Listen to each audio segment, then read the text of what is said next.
Okay. Alright. Hey guys. I got a bit of a story to share with you where you're going to make fun of me. But I kind of want to save that until a few more people are on so I don't have to repeat it. So, just remind me to tell you the Witcher 3 story, okay? Whoops. So,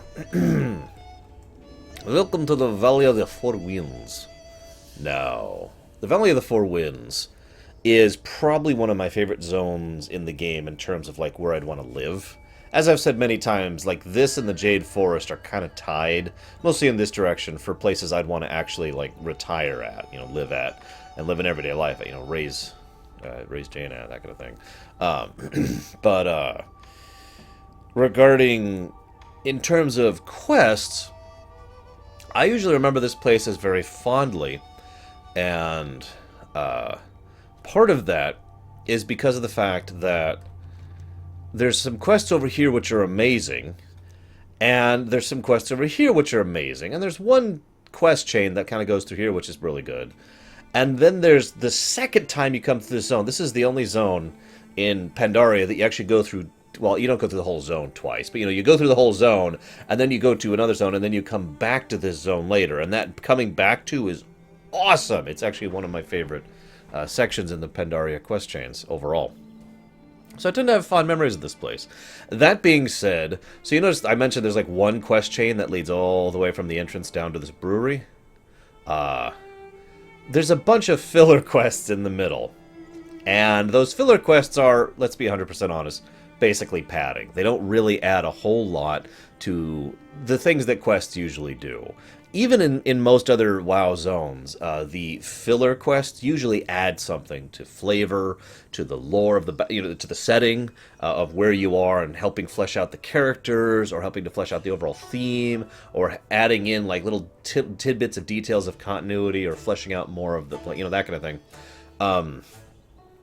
But the Valley of the Four Winds didn't really do that, with the exception of a couple of quests up here near the Pools of Purity.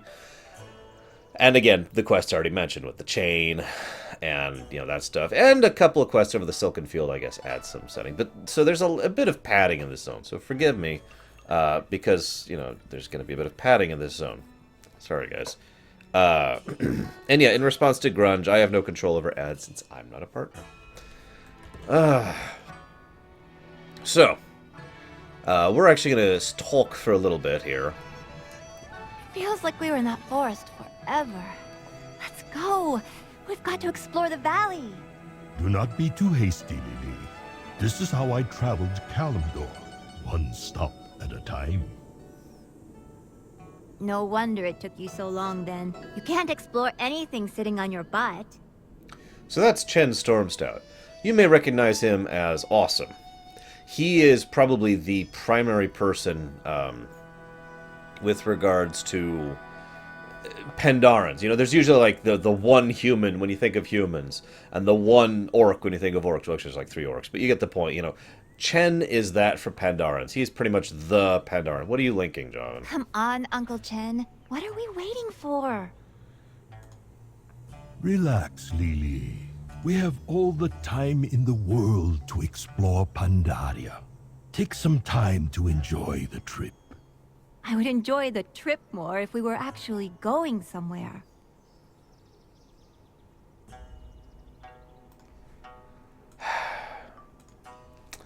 Well, I'm not telling you now, Grunge. It's over. You've missed your chance. No, seriously though.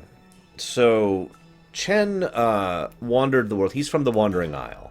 Now, he is a Stormstout.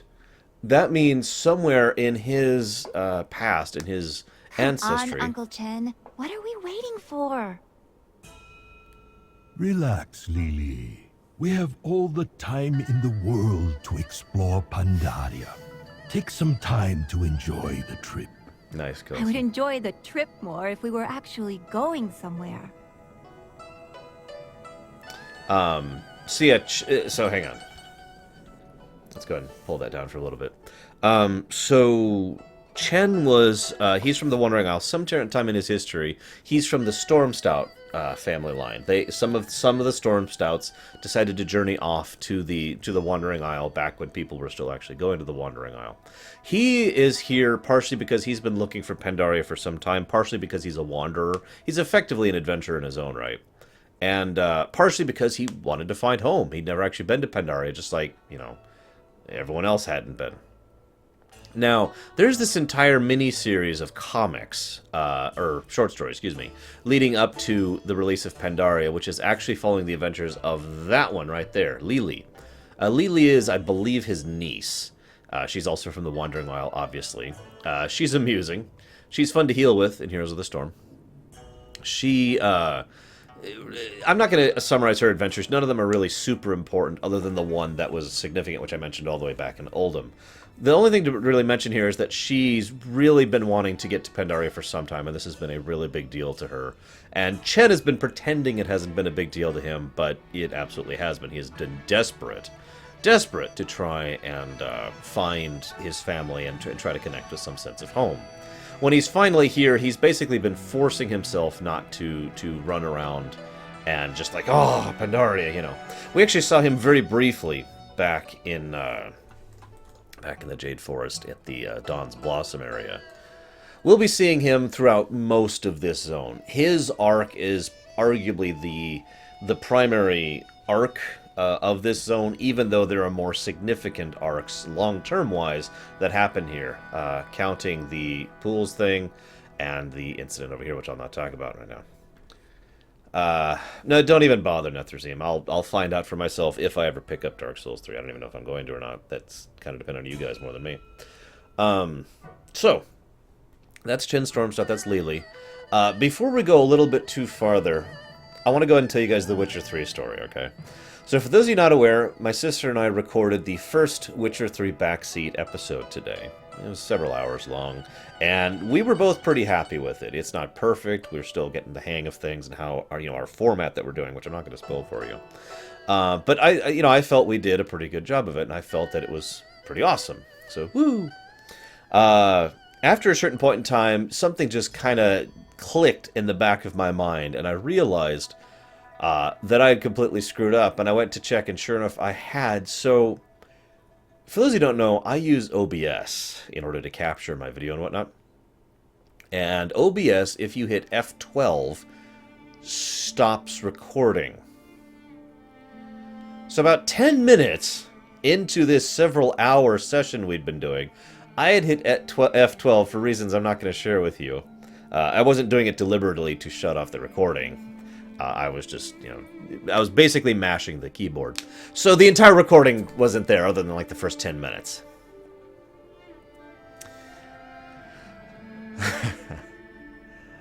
Bit of a shame. I thought we were doing really well. So, so we've decided to discontinue the Witcher 3 thing. We're never going to do a Witcher 3 Remination. We're never doing a Witcher 3 Lorerun. We're never streaming it, and we're never backseating it. Any questions?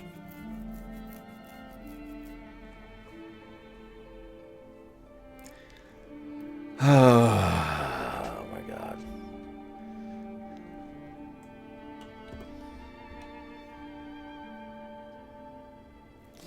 So, oh, hello.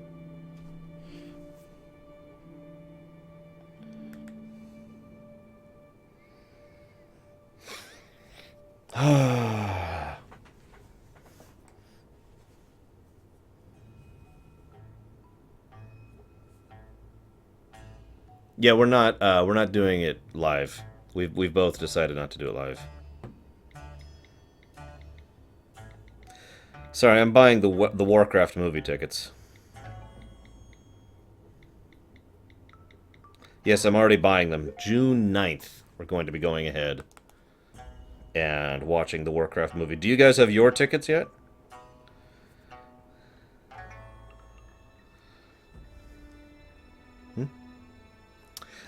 Well, Zawan, we had a bit of an odd situation. Basically what had happened... Basically what had happened is, so, I was in the tutorial, but I had tutorials turned off. and I didn't know what keys did what, and it was asking me to do a few actions in the initial combat tutorial, and I'm sitting there like, and I had no idea what to hit, so I tried all the things that, made sense to me. None of those were it. Then I tried looking up key bindings, but that actually didn't help. And then I started mashing my keyboard. Quite literally. When I say mashing, I literally just started going down the list, trying to hit basically every single button sequentially across my entire keyboard, which, as you might imagine, also involved hitting F12 at a certain point in time. So I wasn't like, it was more like, and just going down the list, trying to find the key that I actually needed. Yeah.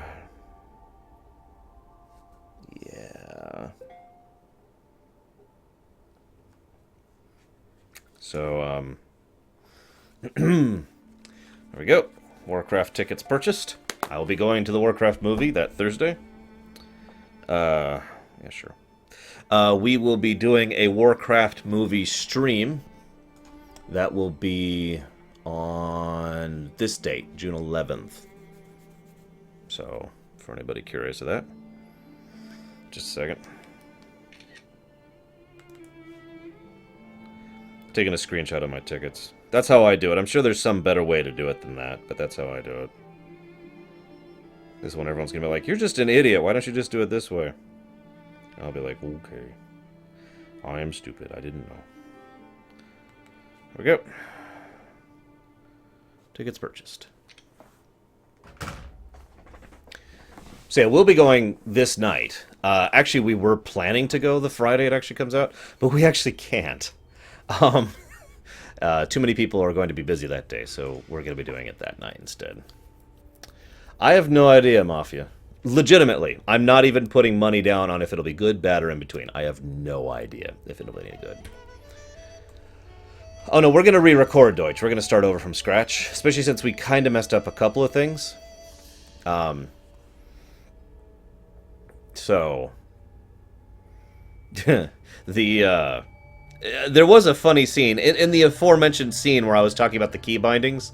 So we're doing it in character, right? The backseat run. I'll go ahead and tell you that. So we're doing it in character, and so it's like, okay, let me check the manual. Escape, key bindings, scrolling through the key bindings. Okay, maybe it's this button on the panel. No, that didn't do anything. Hang on, check the manual again. Key bindings. No, that didn't work. Yeah. Whoops. As they say. Go away.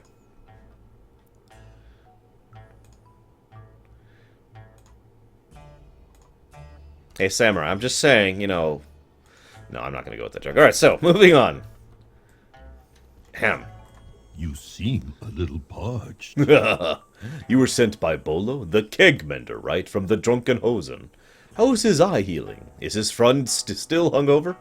That was an enjoyable evening. May your journey be long. The key was holding down right-click. Yes, absolutely, Taitu. Also, no. How to make that kind of money. My niece and I are new to Pandaria. Probably like yourself. Oh, I should adjust the camera. Come on, It looks Uncle like Chen. the camera's What good. are we waiting Never mind, for? camera's good. We're good. I had to Relax, redo the camera Lee. for the Primus We thing have yesterday. all the time in the world to explore Pandaria. Take some time to enjoy the trip. I would enjoy the trip more if we were actually going somewhere. That farm up ahead looks as fine a place as any to take off our shoes and enjoy a brew. What do you say, Lily? Blood Elf, would you care to share the road with us? I travel well. Finally! Let's go about 20 feet, shall we?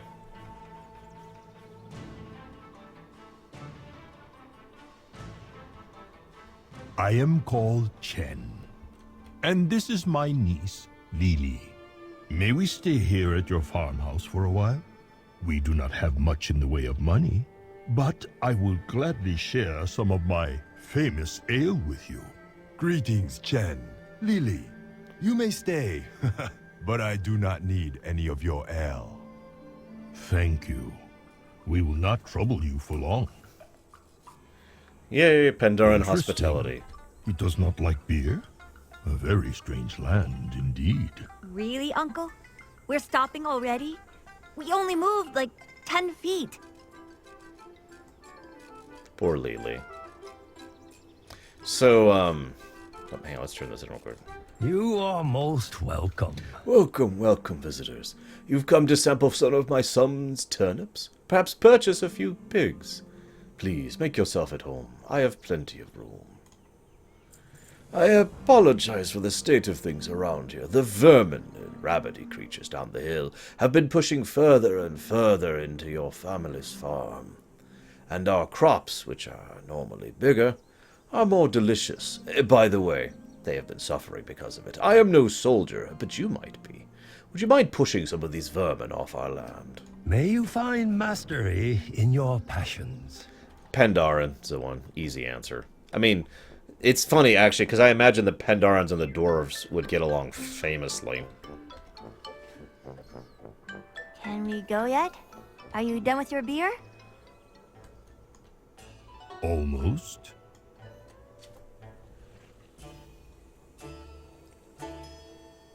So, for How those about you... now?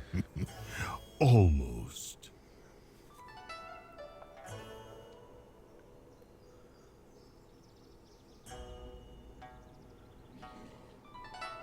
So for those of you not aware, Chen is actually really good of a brewer. He is actually a brewmaster in class, in addition to the fact that he happens to have that in lore. So he's actually pretty well known for being able to make some really, really, really good booze. We'll actually see this in action later on.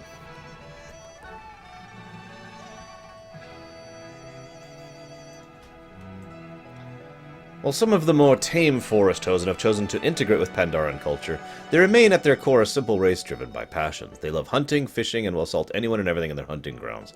An unfortunate situation since the Hosen hunting grounds seldom have consistent bordering or signage. Thankfully, most Hosen are kept in check by Pandaren monks. I don't believe so, no, Night Forger. Vermin, they don't just eat our food.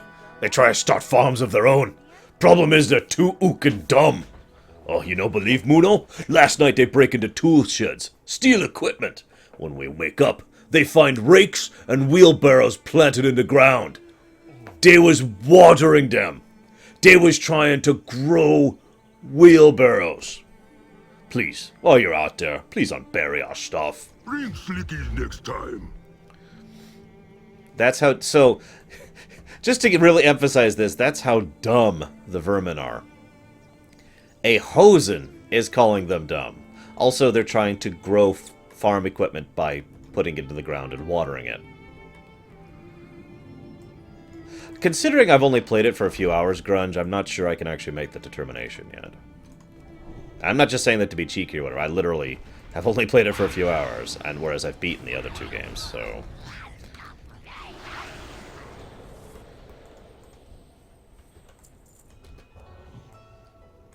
So, since we've got a little bit of padding time here, I wanted to talk some game design stuff with you. How many of you out there, if someone suddenly shoved a gun in your face and said, You have to make a choice. It's not Sophie's choice, don't worry. It's just a choice as to whether or not you prefer a RPG with with classes or an RPG without classes. Which would you answer? Keep in mind, if you say neither or both, they shoot you in the face and you die. Horribly. Over the course of the next several hours. Weeping and crying into your open face wound. While people make fun of you.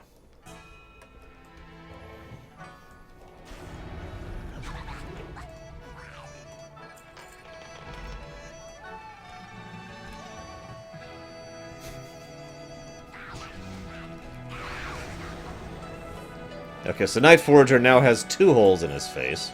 2 additional holes in his face.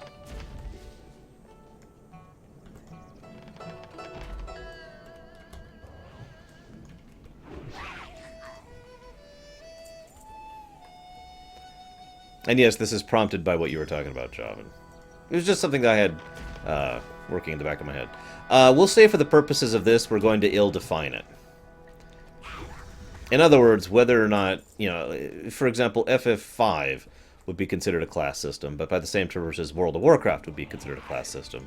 Just the same as, I don't know, D&D would be considered a class system. Hello, Sulfura. So I'm seeing a little bit of variance, but I notice more people seem to be leaning on the class side of things, which I find interesting. Does anyone mind telling me why? Now, if you held a gun to my head, I'd say classes as well. But the honest answer for me is that I like a bit of variety from both. In other words, some games I feel work better with classless, and some big games I feel work better with classes.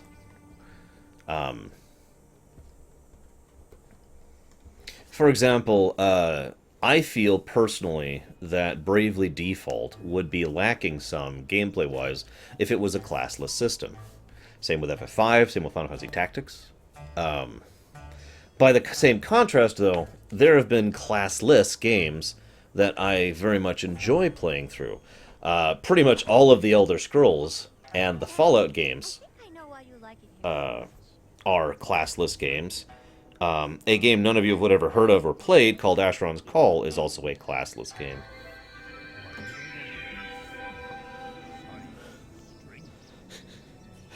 That was my mother. That's my mother's text tone.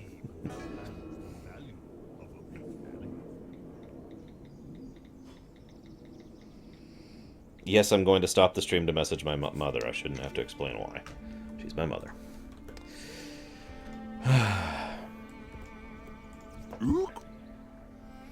Thanks, friend. Now maybe a Hosen can get some work done around here. On! So let's talk about, I would argue very strongly that there are no classes in Morrowind. The only things that are classes in Morrowind are guidelines for a classless system. But one of the things I wanted to mention, see, for me, the biggest positive of a classless system is the obvious. You get to do whatever. Now, there are some, the negatives are also pretty obvious to that one. Because, for example, first of all, it pretty much requires creativity from you, which you're not always going to be in the mood for doing, or not always up for doing. And it also... it is incredibly difficult to balance a classless system. Most games I've seen that are classless don't bother trying to balance it. They basically they say, okay, you know what? Here, we'll do the best we can, and if you find some combination of things that are overpowered, sure, go ahead and be overpowered. Because balancing a classless system means balancing every possible permutation of every combination of everything that you can do pretty much all at the same time, which is... it might not actually be possible, but it's definitely infeasible regardless. The benefit of a class system is you get to latch yourself into a role and say, well, this is what I am. This is how I want to play. This is what I want to do. And I'm going to go do it. And it's fairly well defined, and you're not going to have any big issues with figuring out what you're going to do with it because you know what you are because you already picked your class, right? The downsides, of course, with the class system are also pretty obvious. You're pretty limited in what it is you can do. You are pretty restricted in how it is you can customize your class, and how much customization is going to depend on the individual game. In the aforementioned, say, Bravely Default, Final Fantasy Tactics, or Final Fantasy V, see you around, Samurai. Hope your computer gets fixed soon.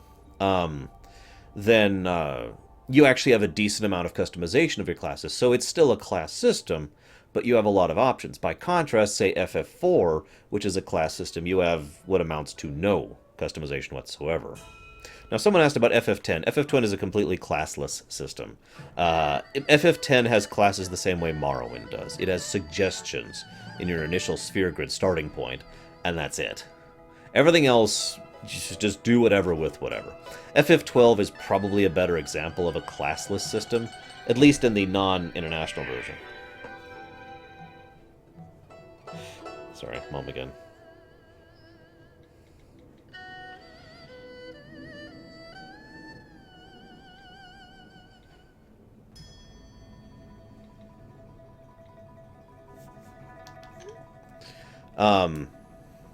So, like I said, I feel that there's a point in both existing.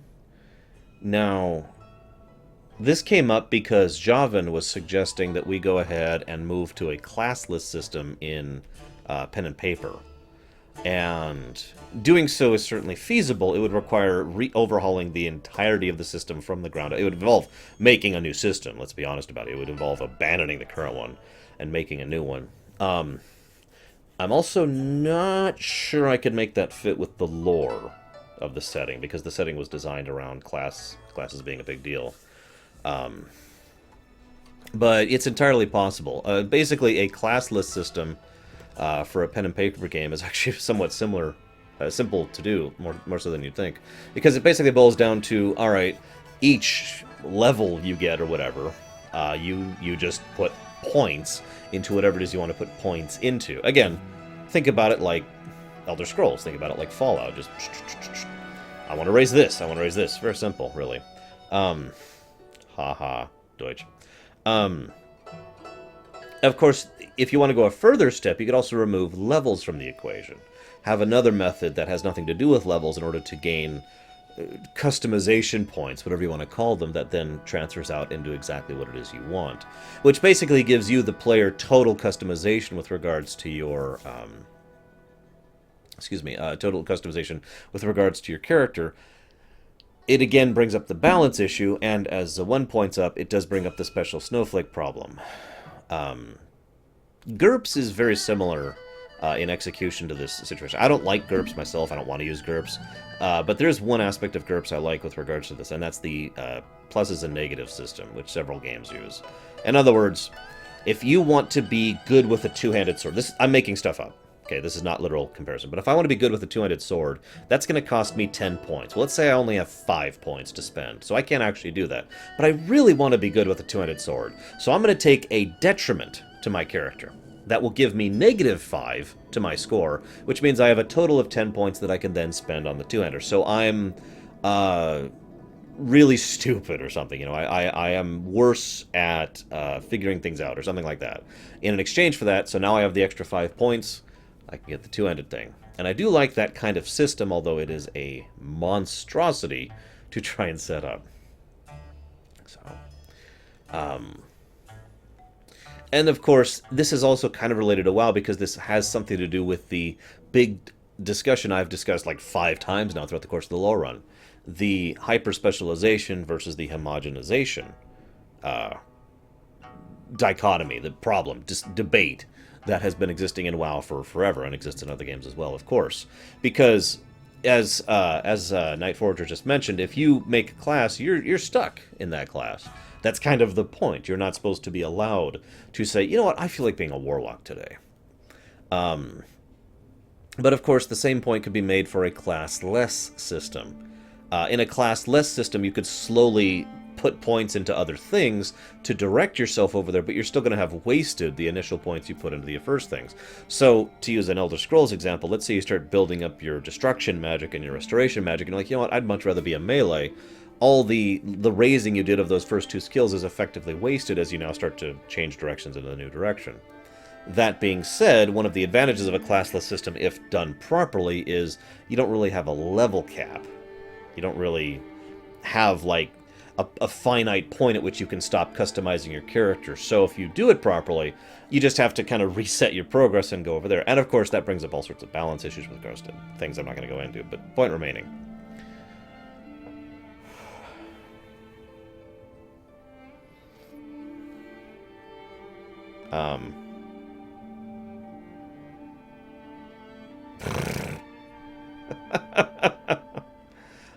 And yeah, any given classless system, if you play it long enough, if it does not have a cap on how much, you know, points you can raise, you will eventually turn into an Omni-Mage. That is the inevitable result of any classless system, if you don't limit how much you can do with it.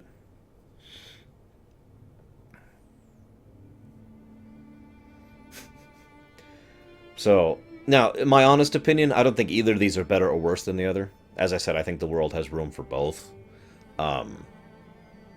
It was just something that was putting around in my mind, and I wanted to hear your guys' thoughts about it, and so thank you for sharing. because Javan was suggesting it for Primus. Okay, so...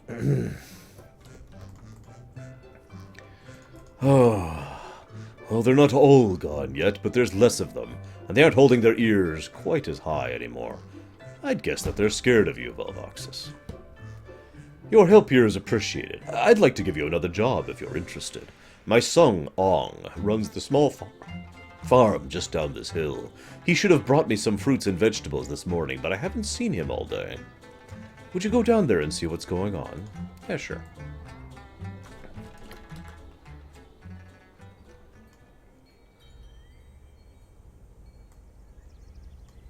Hey, Nothrazim. I'm glad you liked it.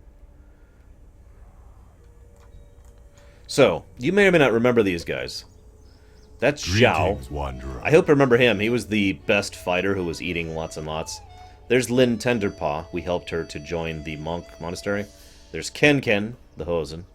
Clever Ashio. You remember him? We fought him once. And Kang Bramblestaff, who we didn't actually interact with much, but he was there too. All these guys are from the Tian Monastery, up in the Jade Forest. They have journeyed here. They are searching for a hidden master, whom they believe will be able to... I think I know why you like it here so much. Whom they believe will enable them to who will train them and help them to reach the next level in their martial arts skill. So that's what they're after, and that will be pretty relevant in upcoming stuff. Hello. Ooh, hello. Hello, Corwin. Are you looking for the owner of this place? Then look to the Pandaren at the top of the stairs. I'm just a visitor like you. Now, if you'll excuse me, my friends and I are trying to decide something. We can talk again after. Next one is on me. So, do any of you know where the hidden master lives? I am pretty sure that is why he is called the Hidden Master, Lin. Oh, sorry. So, where should we search first? I can try asking the streams for Ask the guidance. streams? You're no elder, Ashio. You're not even a Jinyu grown yet. It would be a waste of your time. Ken thinks we split up. Follow the four winds. That's a much better idea, Ken. I volunteer to travel south, into the jungle. I will follow the north wind. Ken go chase east wind. Shortest walk. I suppose I'll go west then. Very well. As the oldest and fattest among us, I will wait here for each of you to return. Good luck, friends. Once we find the hidden master, we can continue our training.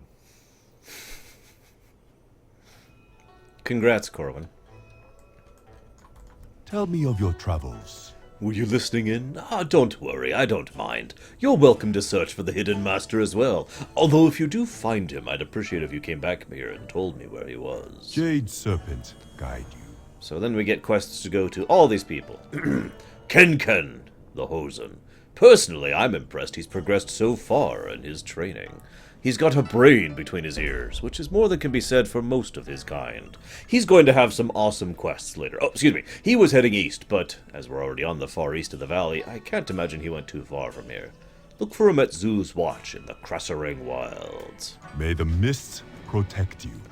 I'm not sure where Clever Ashio got his clever title from. All Jinyu are clever, and I wouldn't say that he's more clever than most of them. Quite the opposite, actually. At least he's a capable fighter. He did well enough at the Tian Monastery to be selected for our training mission.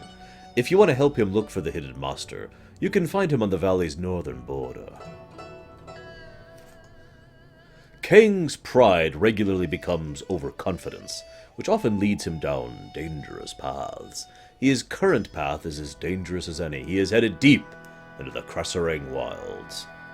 I wouldn't normally ask a favor of a stranger, but would you make sure he is well? It would give me relief to know a brave blood elf was searching for him. Lin is more talented than she thinks she is. Strong of fist, weak of spirit. With more confidence, she could be better than all of us. Perhaps she will find the surety she needs on her trip to the west. She's probably on her way to Stoneplow as we speak. Stop by and speak to her, if you find yourself on that side of the valley.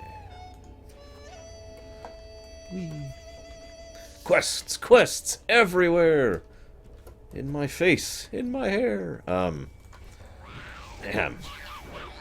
So we're, like I mentioned, and I mentioned this yesterday, but to really solidify this, due to the fact that so little of Pandaria and Warlords are unique to one faction or the other, we're going to end up doing a lot of these quests on basically one side, because it doesn't matter between the two sides.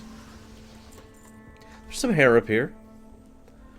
I'm going to point something out in a second. It'll amuse me, but we'll get to it in a second. Hello. Oh, my father sent you. He can be so nosy sometimes. I have everything under control here.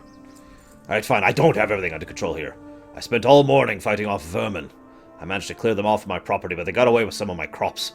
They took them down to the river to the south. I have no idea what they're doing with them, but they're probably not eating them. My father wants his delivery now. I'm going to have to need some help getting those crops back, so could you help me out? There is no hurry. There's no hurry, apparently.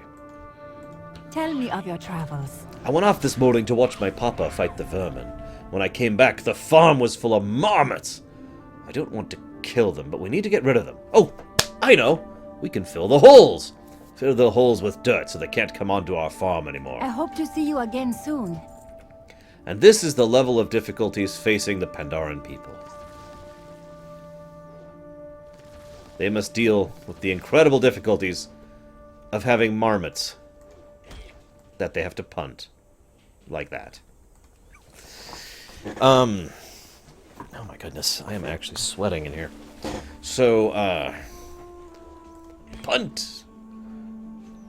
Yes, I'm punting marmots. Punt! There's something that I'm going to be embarrassed to admit here, guys. It took me about 2 playthroughs of Pandaria to actually realize something. So, you know how WoW... Oh, they're screwed, Zoan. You know how WoW tends to exaggerate sizes a bit? I've actually talked about the whole bosses are bigger thing before and how it's kind of weird. And I've talked about some of the reasons for that, too. And there are reasons for it, let's be honest. But it didn't occur to me until my second time through that these turnips here are this big in lore. That this wasn't just some kind of exaggerative, stylistic thing. That this was actually a plot point. That's a turnip. In case this isn't really clear, this is my roughly 6-foot tall blood elf. Well, maybe more like 5.5-foot tall blood elf. And that's the turnip she's standing next to. Again, that's in lore.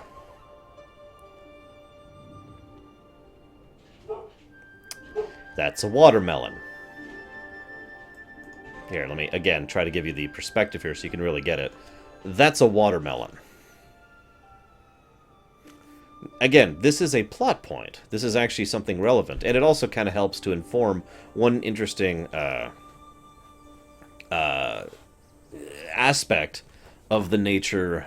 of the nature of Pandaria. Some people have wondered how in the world Pandaria can actually keep their people fed. It's because they have such a wealth of food that they produce. I mean, oh my god, look at this! Oh, hang on, here's a small watermelon. It's only about the size of a barrel. Have any of you ever lifted a watermelon in real life? I'm sure a lot of you have. The biggest watermelon I ever lifted was smaller than this one right here. And I mean, it wasn't too heavy. I was kind of young at the time. But it was like, ugh. Now I want you to picture hoisting up a watermelon that's about this big. The fertility of this area, the farming in this area, is absolutely psychotically through the roof plentiful. It is the most fertile farmland in the entire setting that we're aware of thus far. There is nowhere in the 3 technically, worlds that we know of that has more fertile farmland than here. And this is the norm here. I want to stress that too. They don't have to do anything special. They don't have to go out of their way to add some kind of special ingredient or, you know, make some kind of super death food or sacrifice versions to it or whatever. They just grow stuff here, and it grows huge and it grows plentiful. I suppose since I brought it up, I should go ahead and explain why that is. Even though we'll be showing it off later, I'll go ahead and explain it now, since that's kind of what I just did. So, if we're to go this way a little bit more, I'm not going to go all the way over there, because it's a bit of a distance. But you'll notice there's this massive cliff there, and you can kind of see in the distance, there's a waterfall kind of running off from it right there.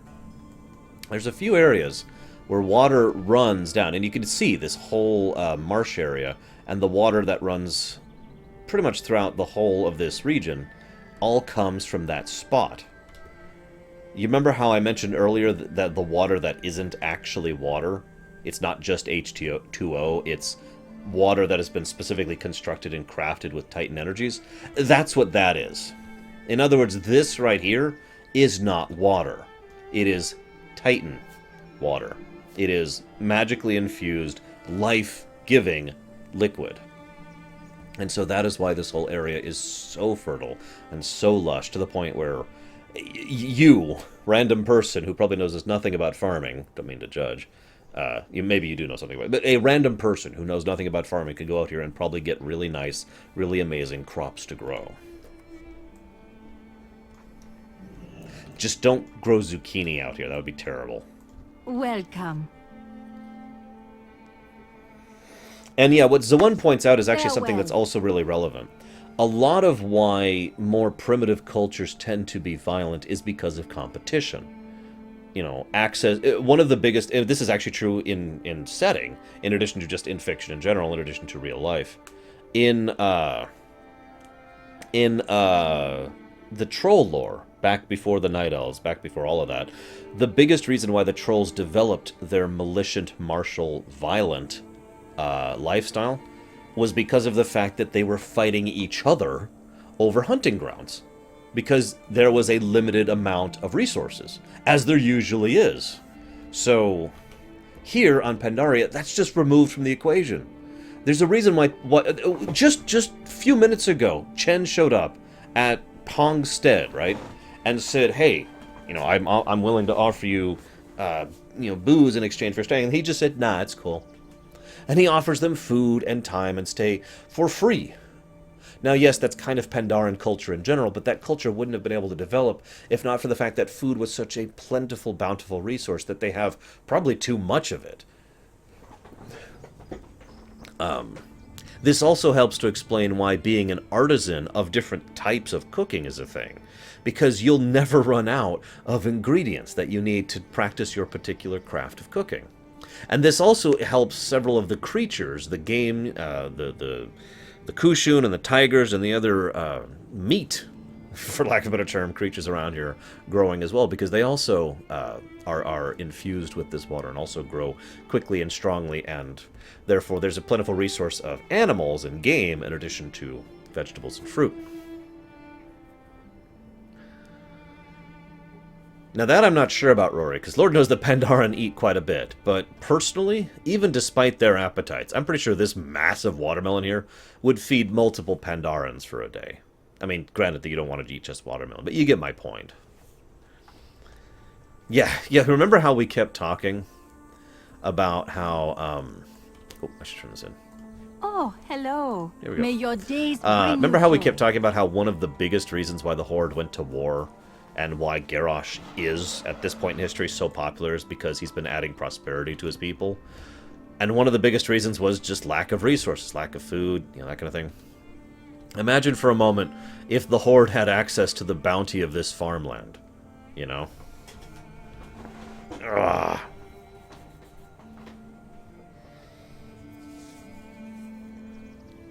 That's true, Zawan. So, where am I going? Right. So, you no take carrot. You take turnip instead. For some reason, the vermin hate turnips. I'm not sure why.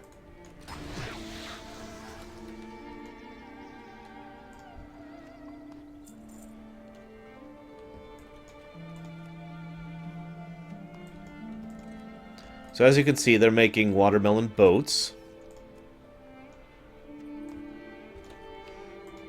Honestly, I know this is just a totally geeky thing to say, but I would love to see a Civilization-style game set in Warcraft. And yeah, I know there's custom maps for like Civ 5 and whatnot to do it, but I mean one that really keeps into mind all the little nuances and details of the world. For example, as was just pointed out by Psychotic, imagine if there was a Pandaria existed and they had just had this absolute wealth, bountiful food resource, and basically had very little else going for them. And so the race to try and be the first group to gain access to that bountiful resources, either through trade or through conquest or whatever. Oh, the onions would probably be pretty big. I mean, look at these turnips. You see these things?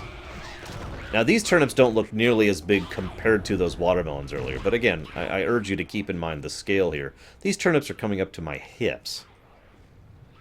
That's a good question, Maidfist. Dating sim.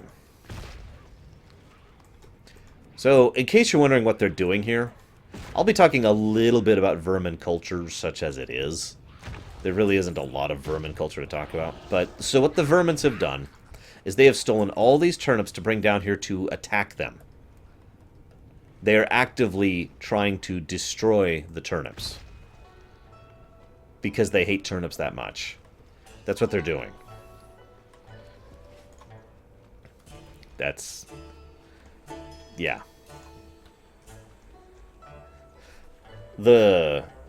No, I do not, Meatfist. The flavor text on the stolen watermelon is, the vermin haven't opened any of them yet. Maybe they don't know what's inside. Welcome. If my father wants his vegetables, I'm gonna need your help. Ah, perfect. He surveys the bruised turnips and the soggy watermelons. What were they doing down there? Here, Valvoxus, my father will be wanting this. Thank you again for your help with the vermin. May the mists protect you. See you around, Jada Proudmore. Good fortune. You have the eyes of one who has traveled much. Does all this farmland belong to you? I've put my son Ong in charge of my vegetables farm down the hill, and my nephew Liang runs the pig farm down to the west, and his father, my brother, maintains a small sheep ranch south of that. My farming days are over. These days I just gather the harvested crops and sell them to folks heading down the road. Less time in my feet, more money in my pocket. Oh, tell me about it, Zoan. Family, friends, food. These are what matter most. Oh, now that's what I like to see.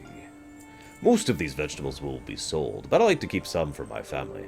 Specifically, my nephew needs some to feed his pigs. Unfortunately, the pathway to Liang's farm is currently swarming with snag-toothed vermin. We're going to have to ask Miss Fanny to help us out. Remember Miss Fanny for later. Bring some of the food we've gathered to Miss Fanny, who stands next to my house. Then ask her, nicely, to send them down to Liang's ranch. Slow down. Life is to be savored. So that's Miss Fanny, a giant Mushun.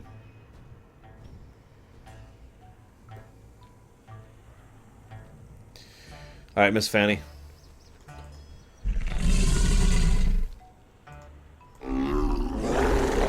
Oh, right.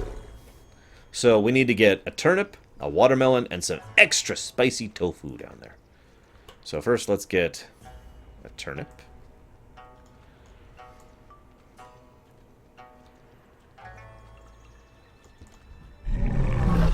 Alright, let's hit it as hard as possible.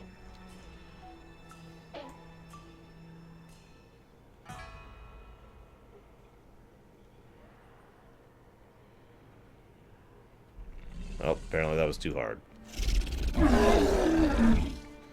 Hang on.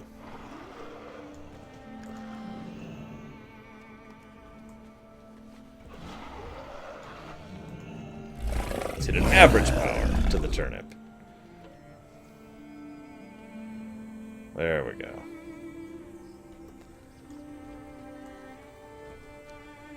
And then we'll hit the watermelon softly, I assume.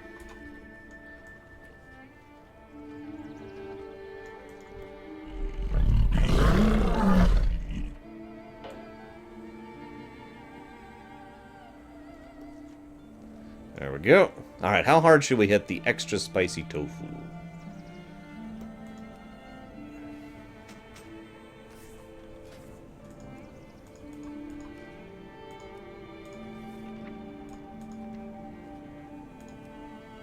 Galean, or Galleon.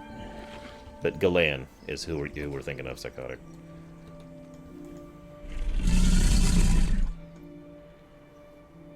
Alright, hit the extra spicy tofu as hard as possible. I'm sure it'll land there just fine. They sealed the top, right? An enormous pot of tofu. It's going to be difficult to transport this down the mountain. Yeah, Galeon's gargantuan. And yes, I've been reading them, so on. Obviously. I have to be honest, I'm not sure anyone's going to be in a good position to hold Pandaria. Conquering it is a little easier than holding it, especially given how much experience these people have at fighting off invading forces. Even recently. That being said, I don't think it's likely, just because even though it would be this would be just the most valuable land anyone could own ever, I don't think anyone's in a good position to field the troops, time, materials, supplies, etc. necessary to take and hold it. Not after Warlords, and certainly not during Legion. Now, long term, I could absolutely see that happening, but not anytime soon. So here we have the pig farm.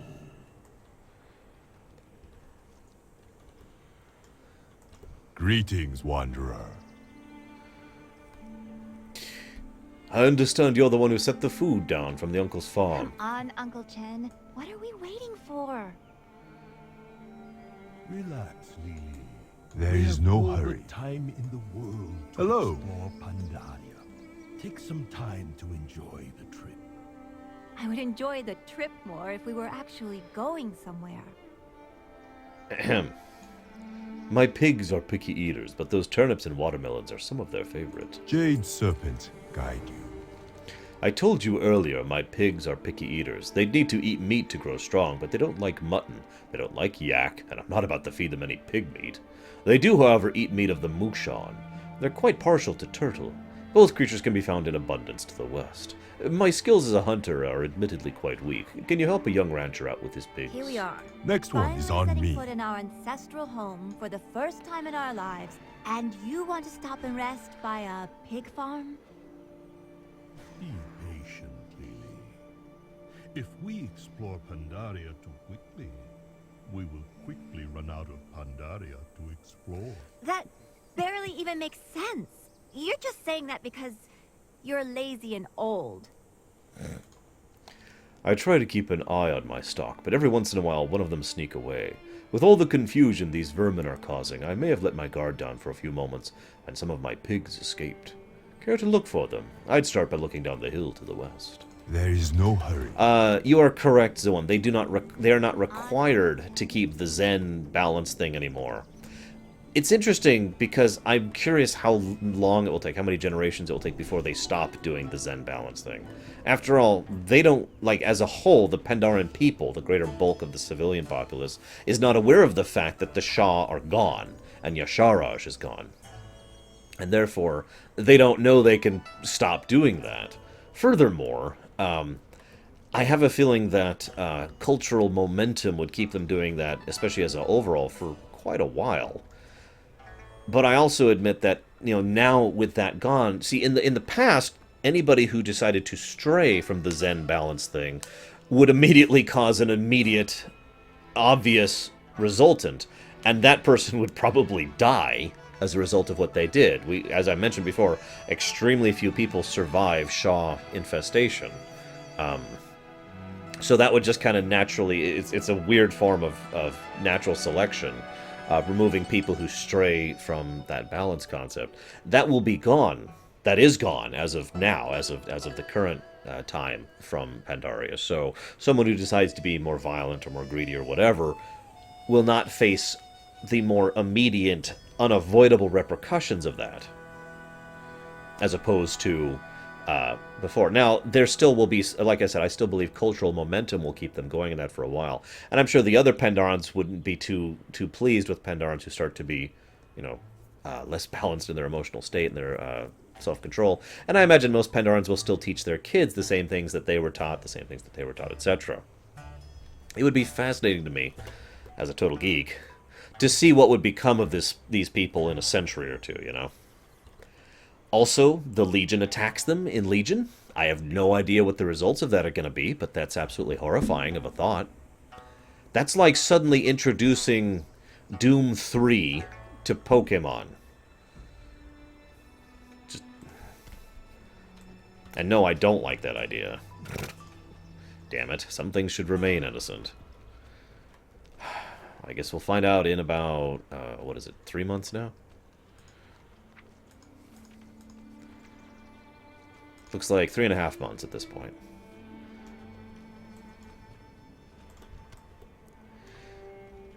Speaking of which, I did a little digging on my own time, and while I was setting up for the Witcher 3 thing. And I've seen a few things that seem... What the... whatever.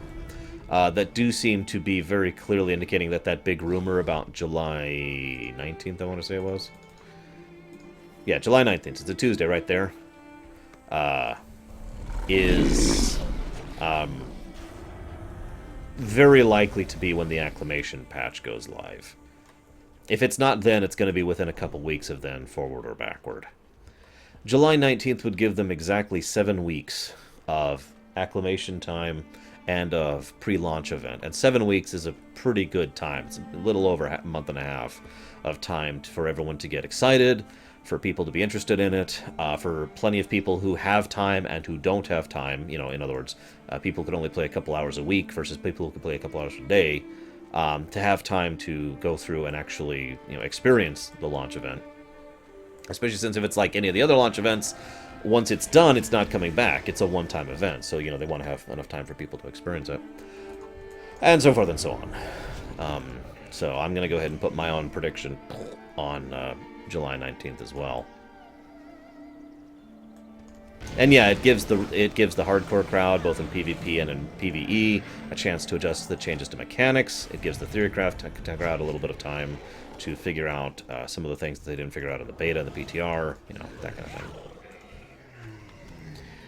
And yeah, I know, Zoan, and I am sad about it. I know you're evil and all that, but honestly, I'm not happy that the Legion is going to be hitting Pandaria. I get it. Even if I was the writer of the story, I would make that happen too. It just... ugh.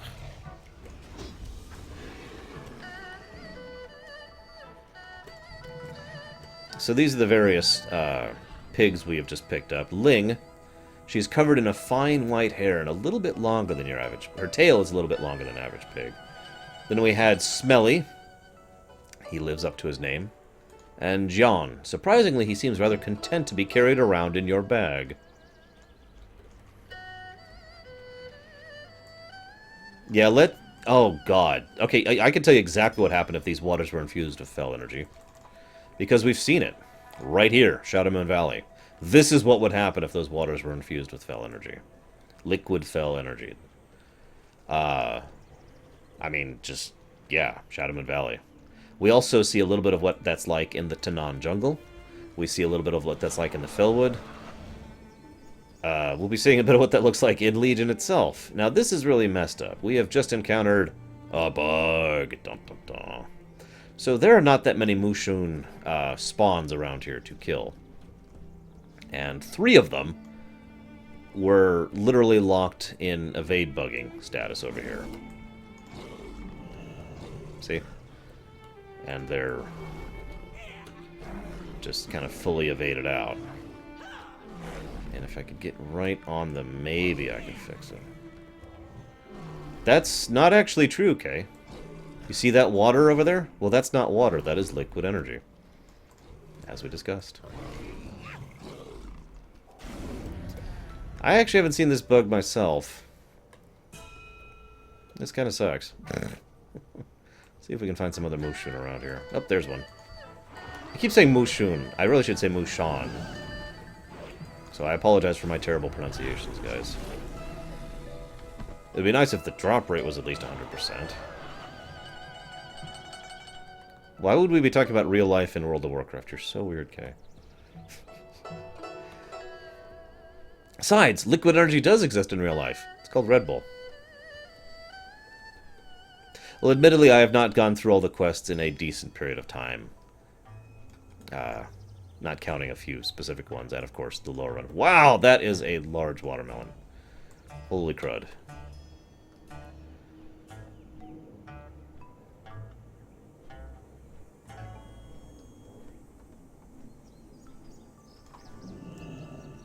See if we can advance the quest without doing it. Tell me of your That travels. barely even makes sense.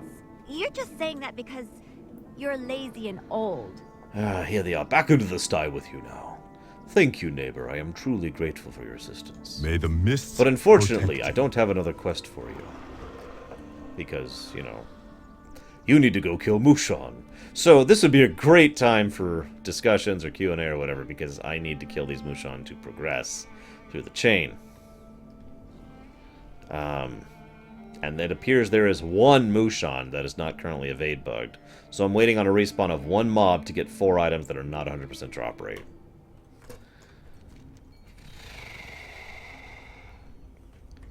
I'm going to see if there's any others that spawn anywhere else.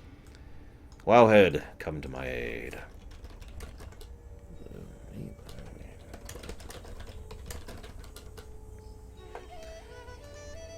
It's mentioned many, many times, Mr. Churls. It's in the WoW Chronicles books, even. But it's also in Siege of Orgrimmar. It's in several of the quests we'll be doing over there. You can see there's literally a funnel right there that's pouring the water into this valley. Oh, tell me about it, Zoan. There's a couple of quests that reference it elsewhere as well. Alright. Comments. This is a crappy quest. Yeah, I'll agree with that.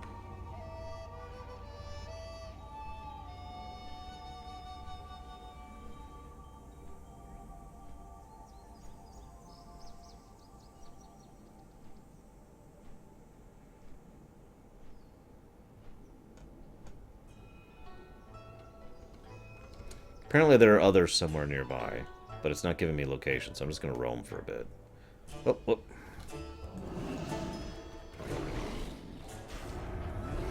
I don't think the seawater's going to help you. Damn it, there's another player. Hashtag other players. I haven't brought that one on in a while. So first I'm fighting evade bugs, and now I'm fighting other players. I spit on that person. Spit, spit, spit, spit. It's an alliance dog, too. Spit, spit, spit, spit. Hang on. Spit, spit, spit, spit.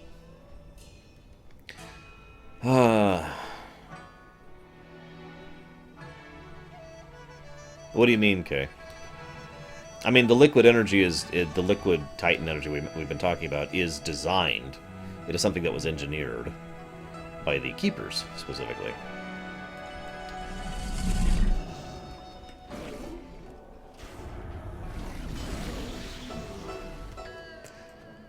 I forget who it was, but someone earlier likened the liquid energy thing to Mako from Final Fantasy VII, and I actually have to agree with that parallel.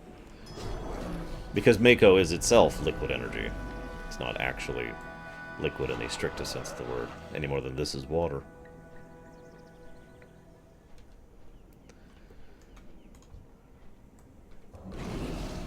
I'm pretty sure Terengar would implode if he drank all this energy. Because this is energy that is empowered specifically by both life and light. I don't think either of those things are things that Terengar, in his current status, would enjoy being in him. Yes, the Reapers came around 500 million billion trillion years ago, because Mass Effect does not like to use small numbers. And, there we go, we're done. And they decided to infuse the waters with life-giving energy, so that later when they came by and reaped them, we would have Pandaren Reapers. All the Reapers are actually Pandaren. Hello.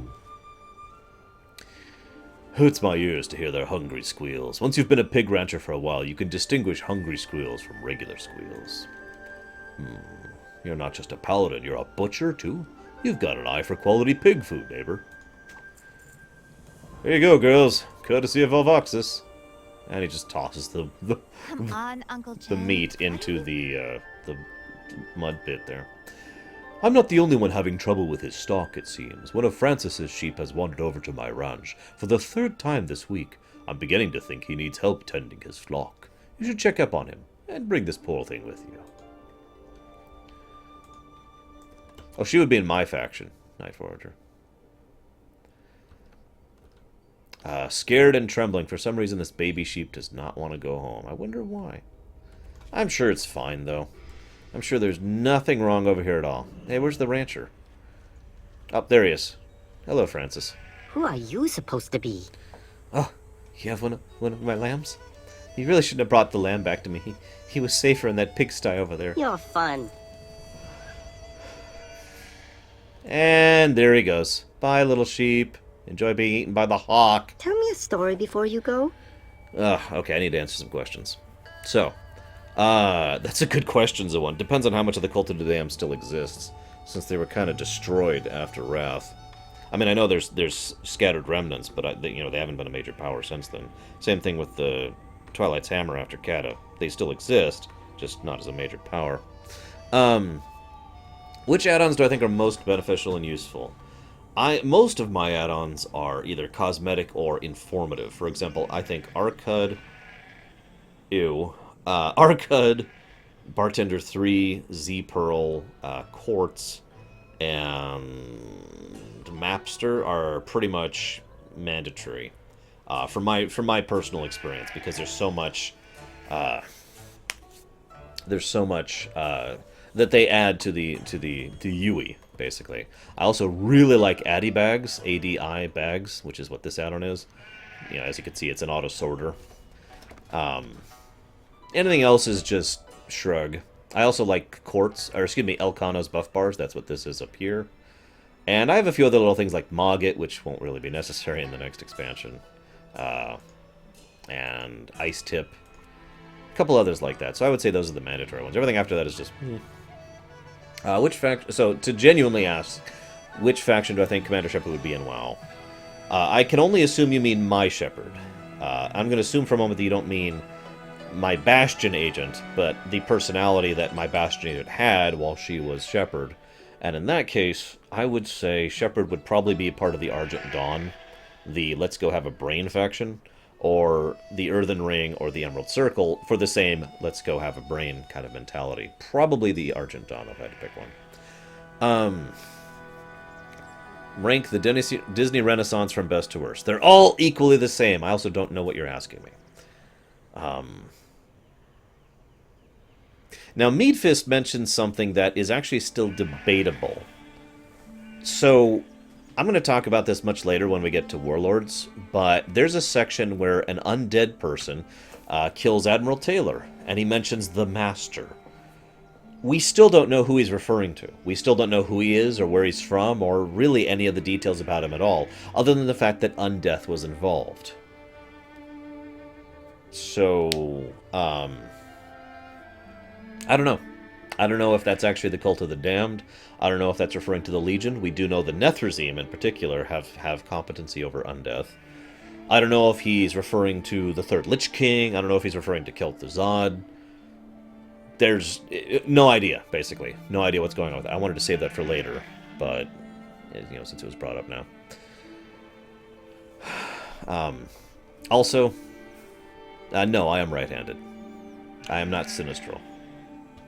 So, let's go try and save these poor birds, shall we?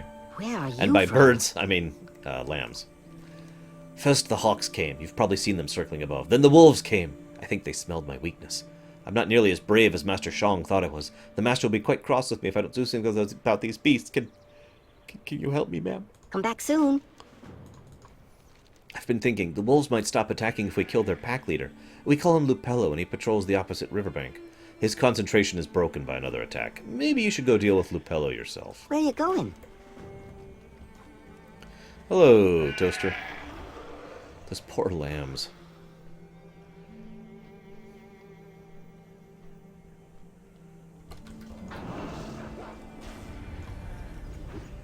Oh, that's a great idea, Zoan. How do I shoot this thing? Ah, my foot! Is how I predict that would go.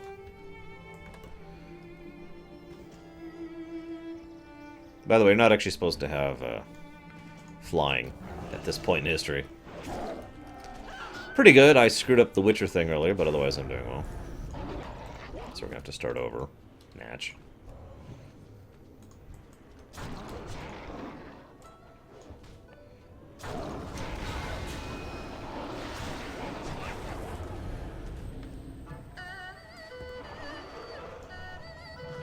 I do once again find myself amused that this is the level of problems the Pandarans face on a regular basis.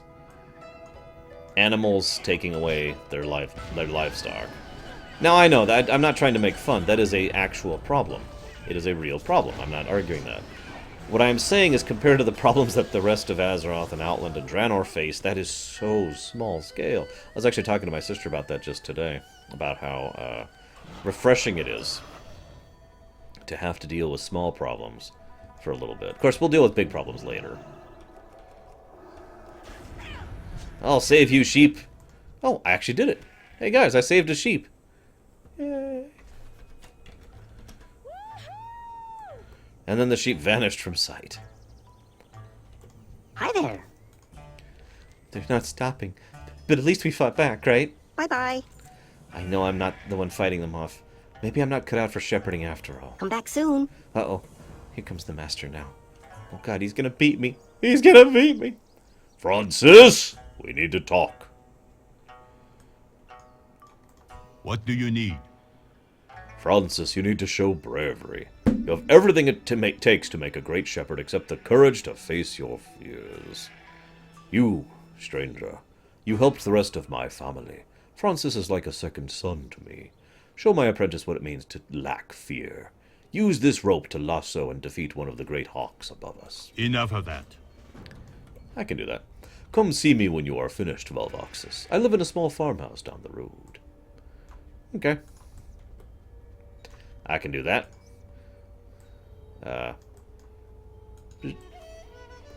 Fear? Ha ha ha! Yeah, no. I'm just gonna lasso up to a hawk and kill it while on its back.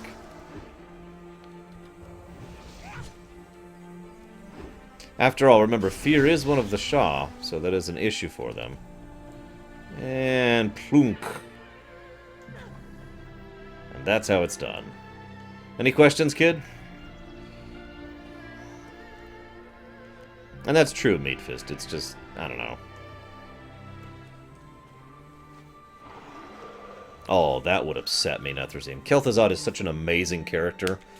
To bring him back just to be a random raid boss would be upsetting. Almost. So, we missed a quote there, but Valvoxus, we meet again. Are you looking for Sean? I think he's in back, polishing his melon.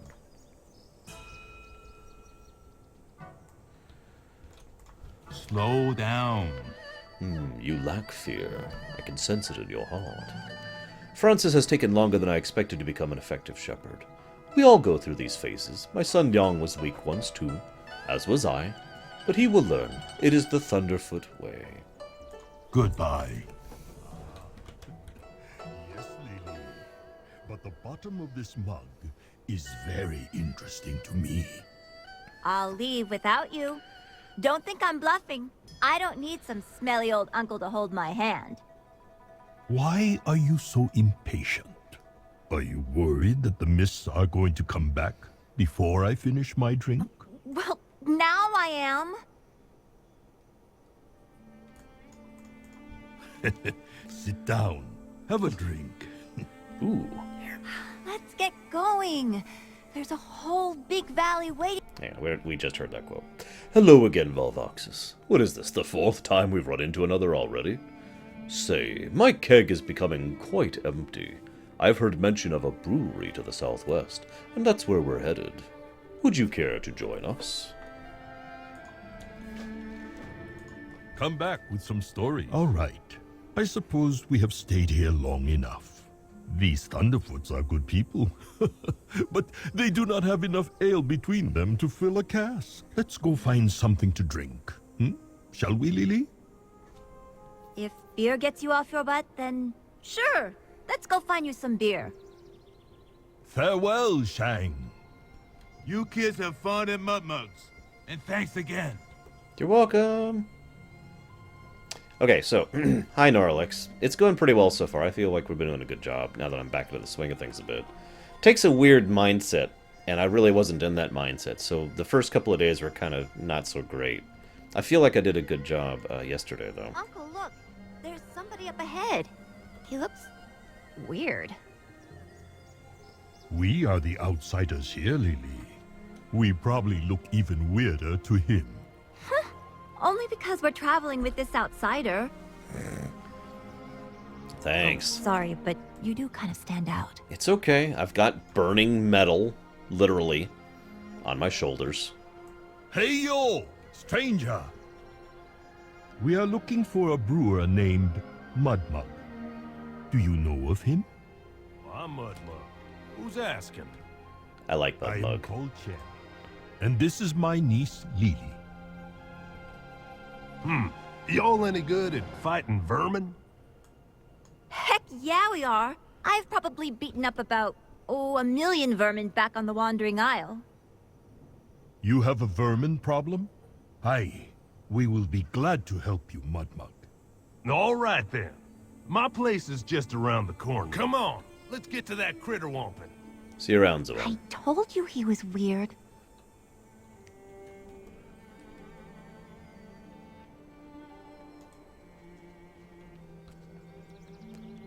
Half Hill is right over there, by the way, for those of you curious of where we are, roughly. And there's the silk fields. We're not actually at the farm yet.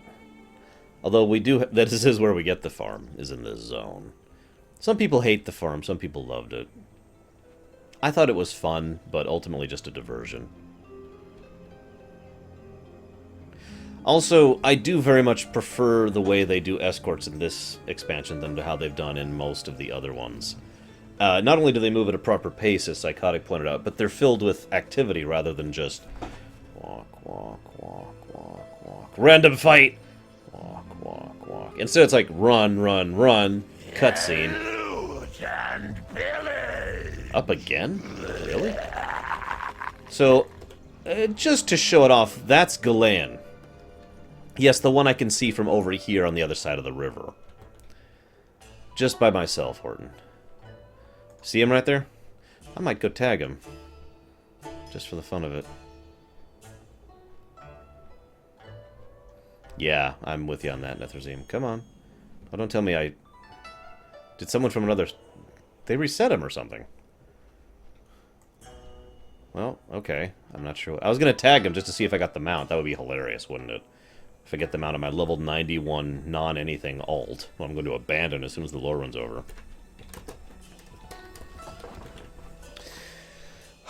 But yeah, the reason I bring up the escort quest thing is, as I've said before, I feel like each expansion they've gotten a little better at the quest design. That the quests have gotten funner. There's less annoyance, there's less fat, there's less aggravation, there's less dull, boring escort quest, you know, that kind of a thing. There's a lot less of the kill X of Y, there's a lot less of the you need to gather 10 items, and they drop off of these things, and there's like 1 out of 5 of them drop it kind of a problem, you know, that kind of a thing. Those problems haven't gone away in their entirety. There are still what Pax and I call troll ear quests. In Pandaria and in Warlords. But the percentage of them has shrunk from like 60% of quests down to like 2%. You know, it's such a rarity now where we meet a quest. Another good thing that quest design has been doing is that rather than, for example, let's say we're doing the Mushan quest earlier. This is a bad example because I know this doesn't work this way, but just bear with me. We needed to loot 4 of those items off of those, right? So we needed to loot 4 of those items off of them. Would you stop attacking? In older quests, the way that would work if I'm grouping with a friend, which is how I prefer to quest, when I'm just, when I'm not on camera, we would have to kill a bajillion of those because the loot wouldn't share. So we would effectively need 8 of those drops, right? And because, again, in older quests it was a rarer drop, so we'd have to kill, say, 50 or so of those things to get the 8 drops to finish one quest for 2 people. The more you get to the modern era, Pandaria, Cataclysm did something, Pandaria moved in this direction, and Warlords has moved in this direction as well. The more recent you get quest-wise, whoa. There we go. The more, the more those things share. So, for example, I'd kill a Mushun, and it would drop a quest item, and Pax and I would both see a quest item that we could both loot. Shared loot. Shared quest item loot. It got to the point... So, Pax and I had a habit when we would go through questing, from BC onwards. We would... we'd kill something that dropped a quest item, and we'd check it, and then we'd actually say in chat, shares or doesn't share. When we hit Warlords, it got to the point where we had to stop doing that because the vast majority of them shared and didn't, and didn't not share. In other words, that was Galean, by the way. You can see he's got some cannons strapped to his back there. In other words, so much of the quest items share that it stopped being a concern. It stopped being an issue, and I liked that. I really don't think... I mean, granted, I prefer the single-player RPG elements, the story focus, etc. of WoW over the other elements, but I tend to play WoW with at least one other person. Usually about 3 other people, especially when an expansion has just gone live. Sometimes even more than that. Depends on availability. I would rather not sit around being bored, waiting, killing a specific mob 20 times to get 2 drops for 5 people. I would rather those drops share, so I like that convenience feature. Something not people don't actually talk a lot about because most people will focus in on other aspects of gameplay mechanics and quest mechanics. So what do we get? Nothing. No mount. I didn't really expect anything. Oh, hi there. Greetings and salutations, I suppose. Sorry, I'm not sure what to say. I'm not used to having much in the way of company around here. That is, not unless you're here to buy some of my brew, of course. Oh, so you're a home brewer? Yep, been brewing beer since I could drink it. Some folks say I'm wasting my time. I could just buy the beer that comes out of old yon brewery down yonder, but I don't know. There's something right about brewing your own mug of ale. So is Mud Mug your real name? Oh, heck no. That's just how I make my beer. Muddy water, you see. It's got little bugs in it that ferment your ale for you. Some folk use real yeast grown in a fancy brewery under controlled conditions and what have you. I use muddy water. It's kind of my thing.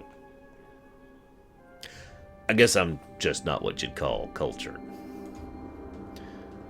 If you're looking for beer, you came to the right place, neighbor. Just excuse the mess. Had a bit of problem with the vermin the last few days. So long, Dan. Am I still alive? I feel like chat has stopped. It's possible that chat just stopped. Alright, so what do we got? What's up? Uncle Chen says we're going to help this guy out with his vermin problem. Fine by me. I love messing with vermin. Here's the plan. We're going to paint some turnips orange, and then try to convince the vermin they're carrots. This'll only end in comedy. I'll gather the turnips. You find something we can use to make edible orange paint. Take me with you. Is trouble brewing? Before any kegs are tapped, we have work to do. These vermin are no different than the vermin on the Wandering Isle. A nuisance that breeds as fast as the rabbits they resemble. Sure, we could kill every last vermin we find, but what's the point in needless bloodshed? Let's just take out their alphas and slow down their reproduction. All right. Until next time. Hi, Wraith, by the way. I didn't say hi earlier. I apologize. I need to get some animal blood. Nom, nom, nom, nom, nom. Animal blood. So delicious. So scrumptious. Well, I don't think I would mind that, Bragwin, but you might have to ask permission from everyone else. And yes, uncultured's a little bit of a perspective thing. I mean, granted, there are some people you can flat out say are probably uncultured, but I mean, for the most part, that's not really a determination we can just give out like that.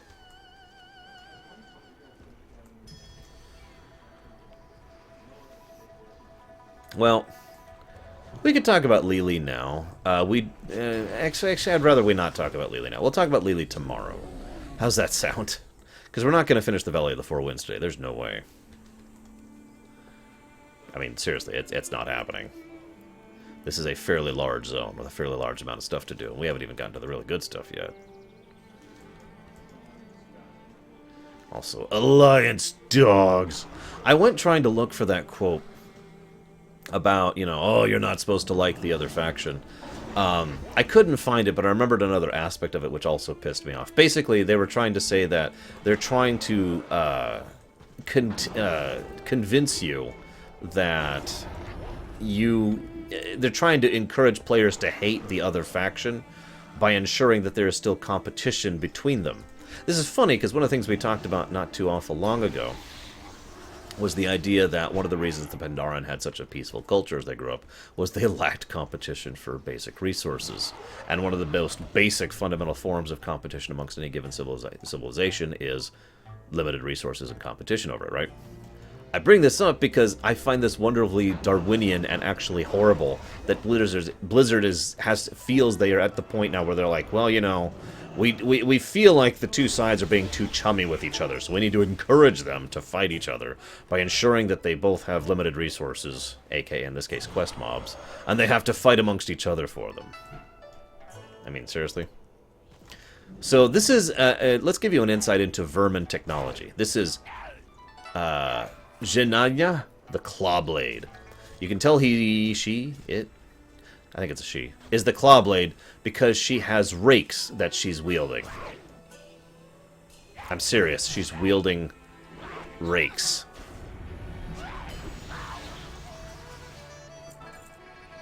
Because one of the other alphas over here is Ayu the Skillet. He's pretty dangerous. He actually wields skillets. And he's got a whole backpack of skillets. You see that right there? And a few other, you know, bits and pieces. What the heck, Azura?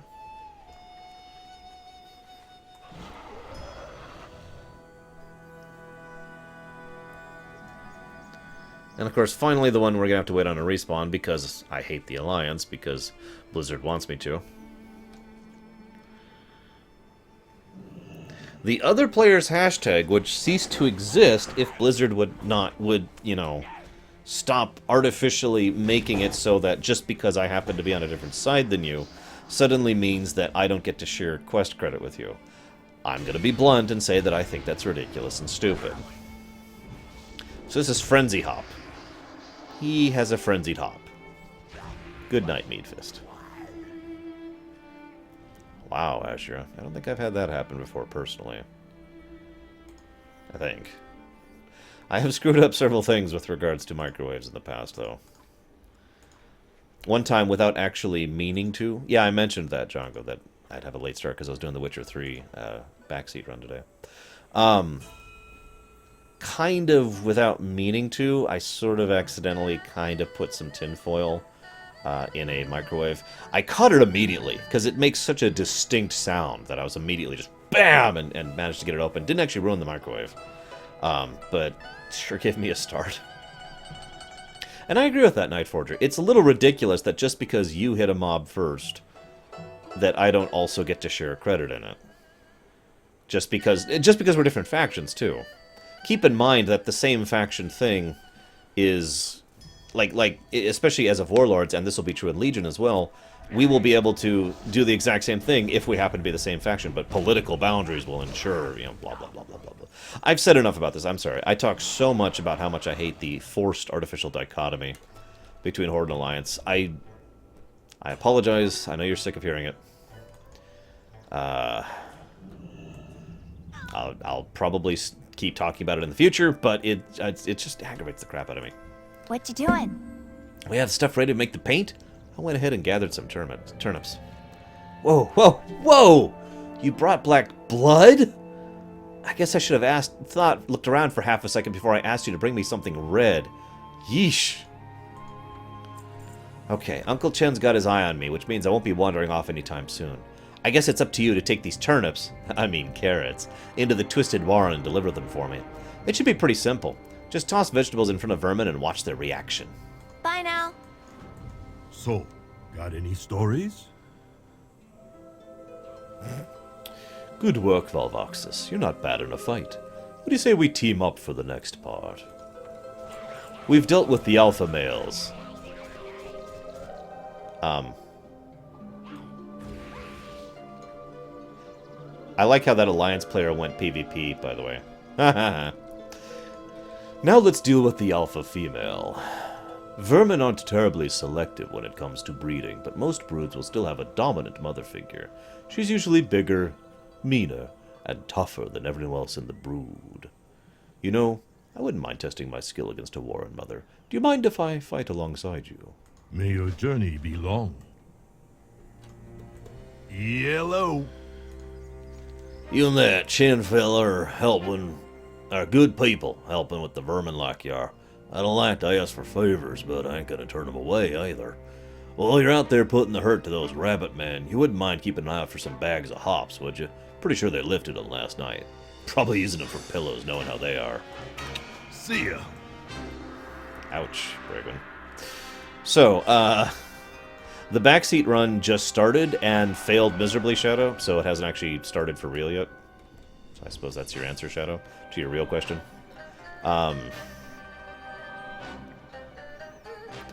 And yeah, I'm kind of... I prefer that idea, Sulfura.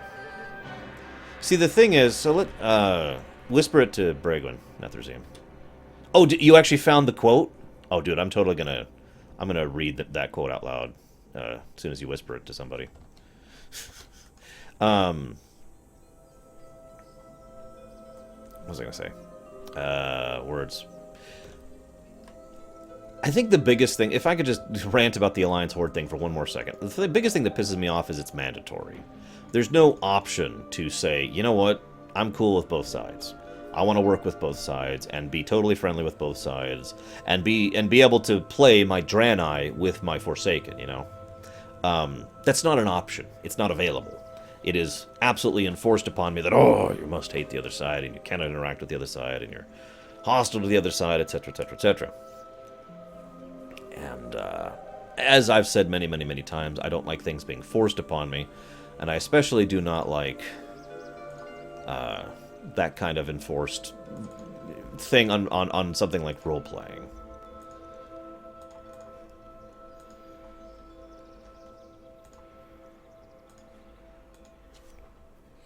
Yeah, I agree, Gnarlex. I do actually like the idea of being able to hang out in Stormwind. I love Stormwind. It's a great city. It's one of my favorite cities in the game, right up there with Ironforge. I love the aesthetic of the Alliance a lot, and I like some of the Alliance music, like some of the Alliance designs, and I like playing as several Alliance characters. You know, Night Elf, Gnome, Dwarf, and Draenei. I enjoy playing as all of those. The fact that I basically cannot group with those kind of people, or play with those kind of people, and interact with, you know, blah, blah, blah, blah, blah. You get the point. Alright, so let's see if I can't find this exact quote. Number 15.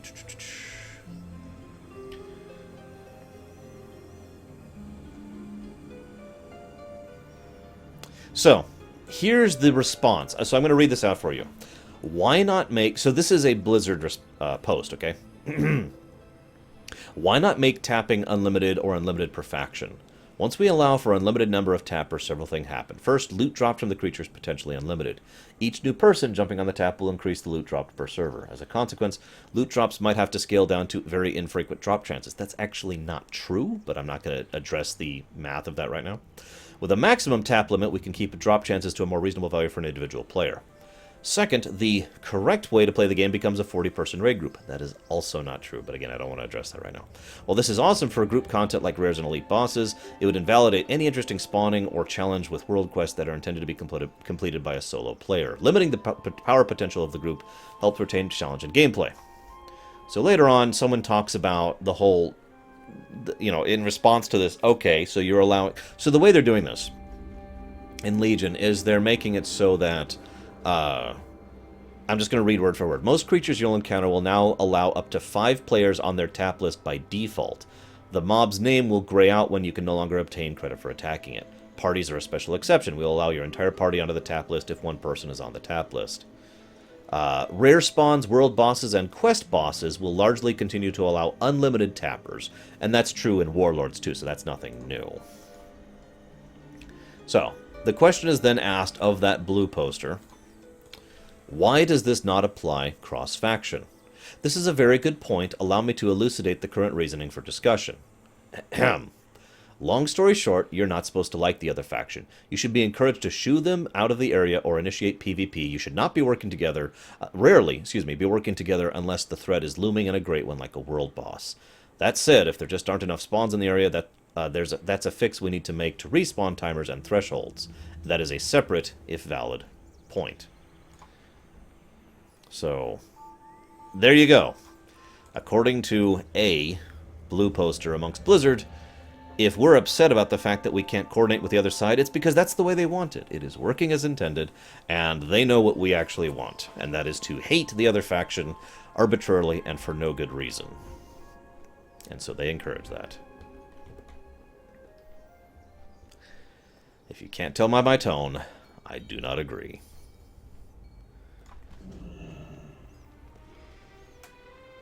Ham. So this is cute. Carrot? For us? It's perfect. Carrot grow right in front of us. Nom nom nom nom. Ah! Turnip!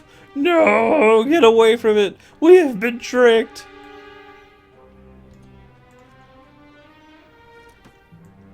Hey, Roaring. What's up? Carrot. Seems legit. I think we should eat it. Nom, nom, nom, nom, nom, nom. No! It's a turnip! Ah.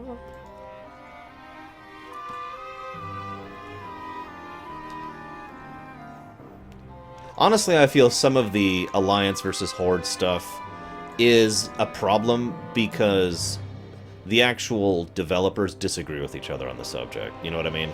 I think some developers think like the gentleman I just quoted, and I think some developers think that that's stupid, that agree more with me. And I feel like that you know, what we're seeing is them basically being incapable of finding a middle ground. That's just my opinion on it. I don't have any, you know, real data for that.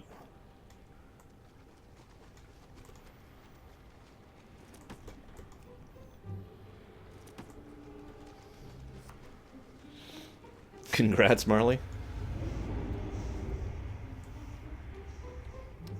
Do it, Magister. Join with the humans. You come to my brood. You steal my treasures. Blah, blah, blah, blah. Time for Chufa's surprise. You're in for it now. Uh-oh. My battle armor's weakening. No. Dead. Nothing.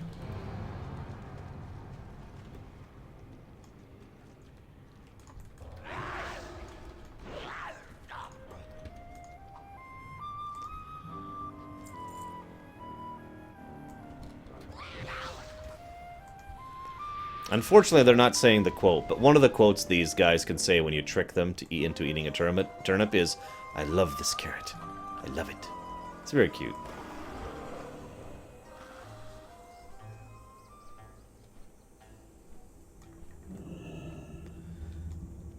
Fine day. Done told those vermin to stay off my land.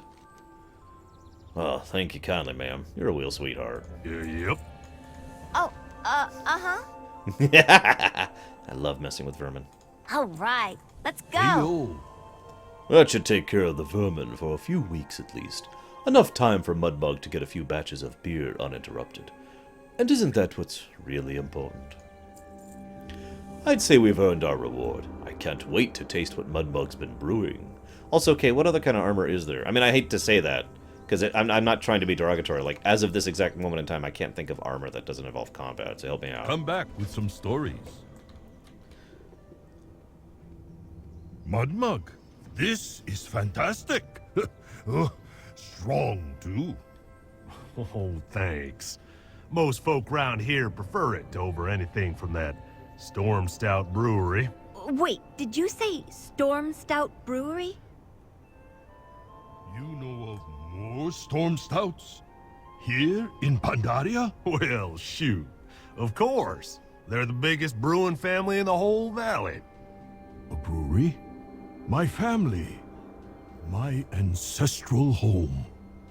Wait a dang minute. You're a Storm Stout? Yes, I am. Tell me, where is the Storm Stout Brewery? I must see it for myself. You just keep going down this same road, but... I am going. Lily, you stay here. I will come back for you. Promise me, you will keep out of trouble while I am away. Yeah, sure. Whatever. I can't believe he left me with the weird mud guy.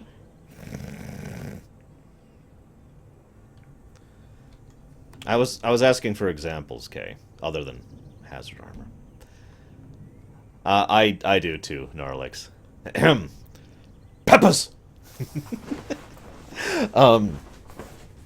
I should do the whole quote. Yes, no, no, yes, yes, no, yes, yes, no, no, yes, yes, no. Peppers. So this is actually a pretty cool quest thing. I feel bad for Chen, but to be honest, it takes a while for his storyline to play out.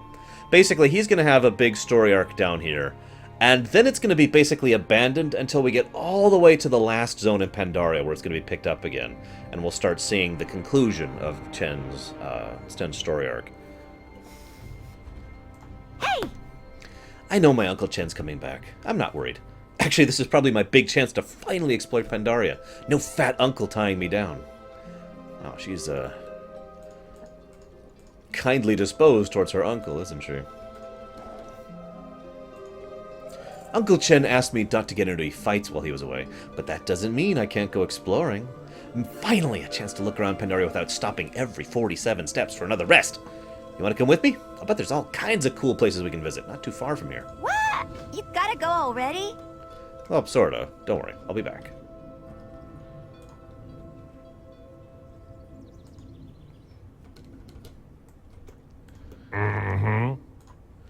Well, you're just hanging around.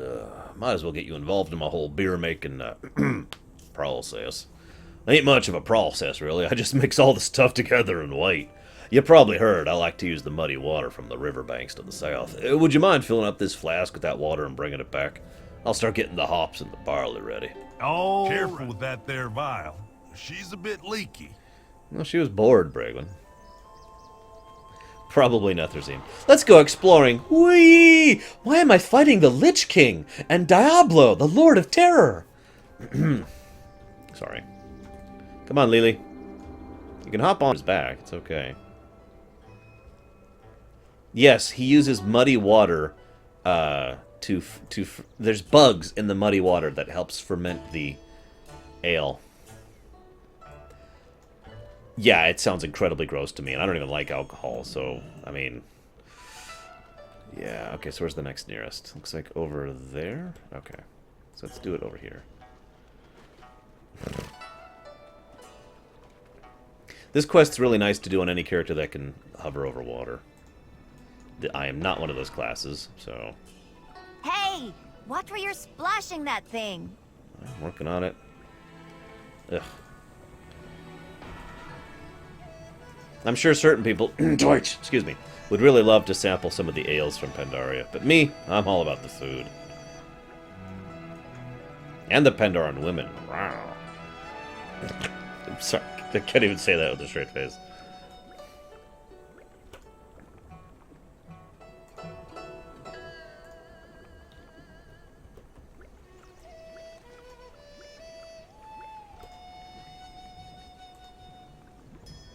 Well, they also brew teas. I would be okay with sampling their teas.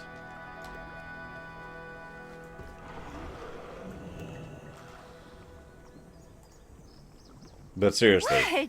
We're done already? Are you sure you don't want to keep waiting in this gross water? Maybe we can find some more weird, splashy bottles to fill with mud. My favorite part was when you splashed muddy water in my eyes. I'm being sarcastic, by the way. By the way, you remember how I mentioned earlier that the artisan thing, you know, perfecting a craft for years and years and years and years until you just are really amazingly good at it and really want to put your whole effort and heart into it. And I mentioned that with regards to, like, writing, you know, inscription and that kind of a thing. There are multiple entire families of people in Pandaria who do the exact same thing purely with regards to alcohol. Different types of alcohol. As anyone can tell you, there's a lot of different types of alcohol in real life, so, you know, that makes sense. But so if you happen to be a connoisseur or an enjoyer of alcohol, yeah. That waterfall. I am looking at the waterfall. I wonder if there's a cave behind it.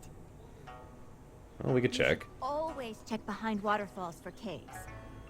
Alright, let's check behind it. What do we got? Does not appear to be a cave. Sorry, Lily. No caves. Although they did something new mechanics-wise here that I want to show off, because this blew me away. See this? This is more impressive than it looks. My hands are not on the controls. Actually having it so the terrain can push you in a direction in water, so in other words, simulating current. This was a brand new idea. This is also the first time that I ever saw it personally, was right here at this exact waterfall.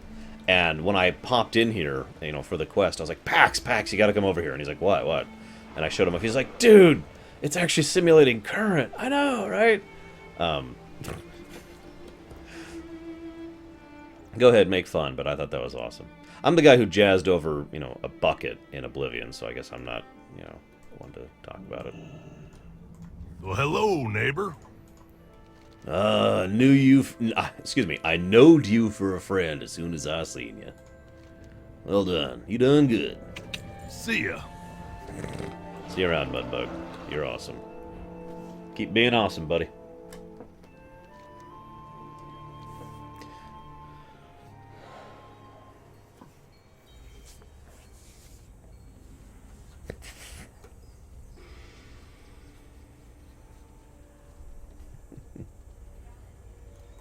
What's funny is they would then later use that mechanic I just showed off in raid fights, to a great extent, I might add.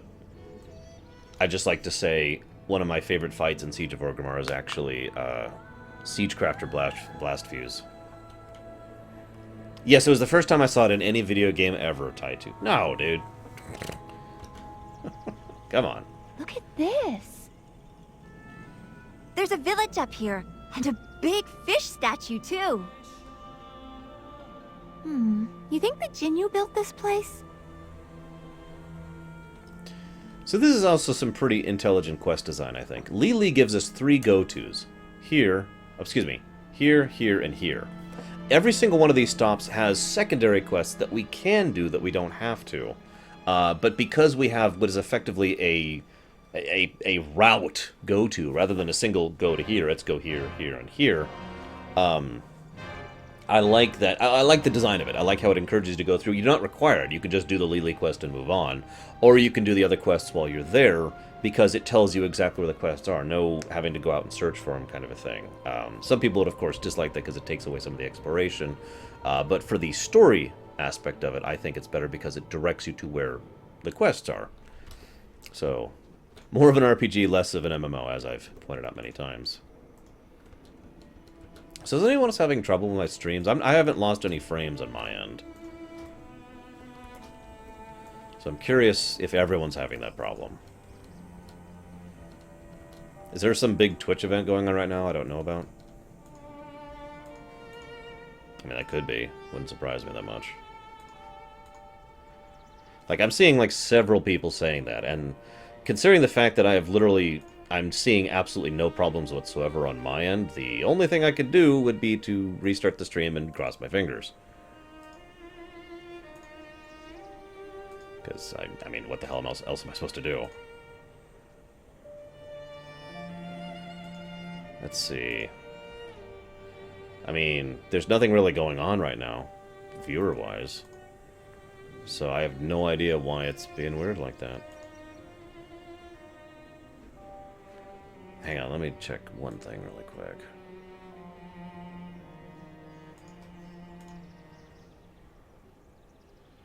That is a Jinyu. Night Forager. What's this?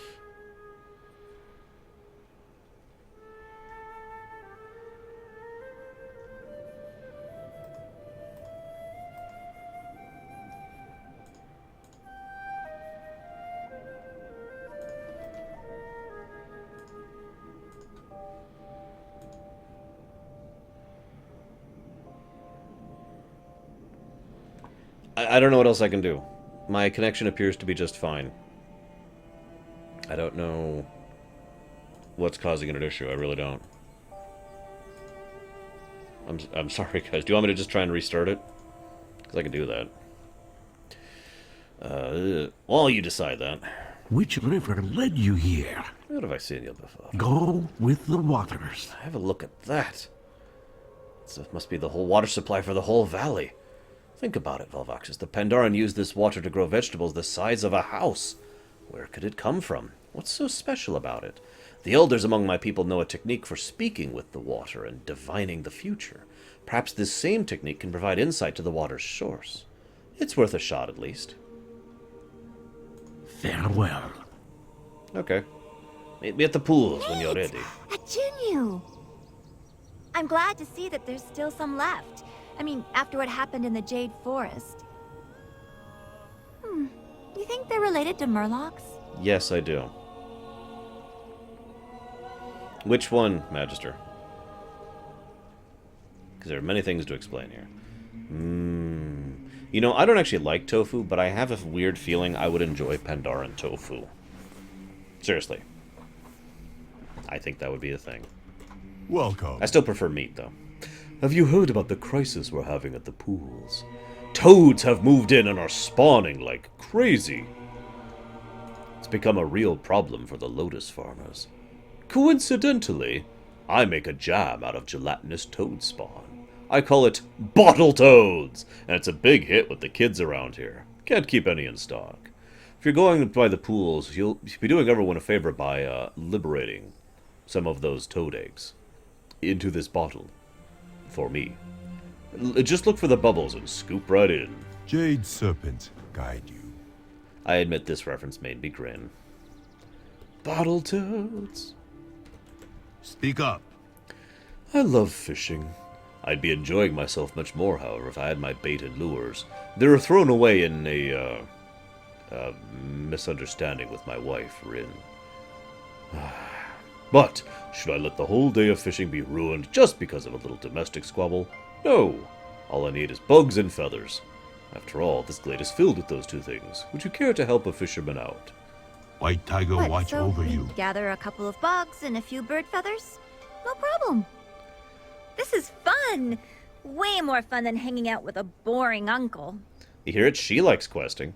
So this is one of the reasons I like this approach. She has several lines for several of the quests, several of the optional quests you can do at each of these points. So, you know. Yeah, so to summarize, Magister, I've actually already talked about this twice, but to summarize excessively, that is not water. This is not water. This is actually liquid energy that is infused with both life and light, those two energy sources. And it is something that was developed specifically by the Titans and implemented by the Keepers. Oh, thank you, Deutsch. I was just looking for the link to that manually, and I was too slow, apparently.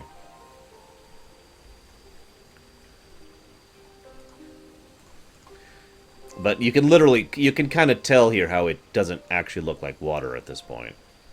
By the time it disseminates out, it looks a little bit more like water, but all of the liquid in this land is this energy. This whatcha-thing. Now, we're going to find out in a moment why this is kind of an Achilles heel at the same time of being an advantage. I am hopeful this place will be able to recover, but I don't want to spoil too much for those who haven't seen it, so we're just going to go ahead and do our quests, and then you'll see what I mean.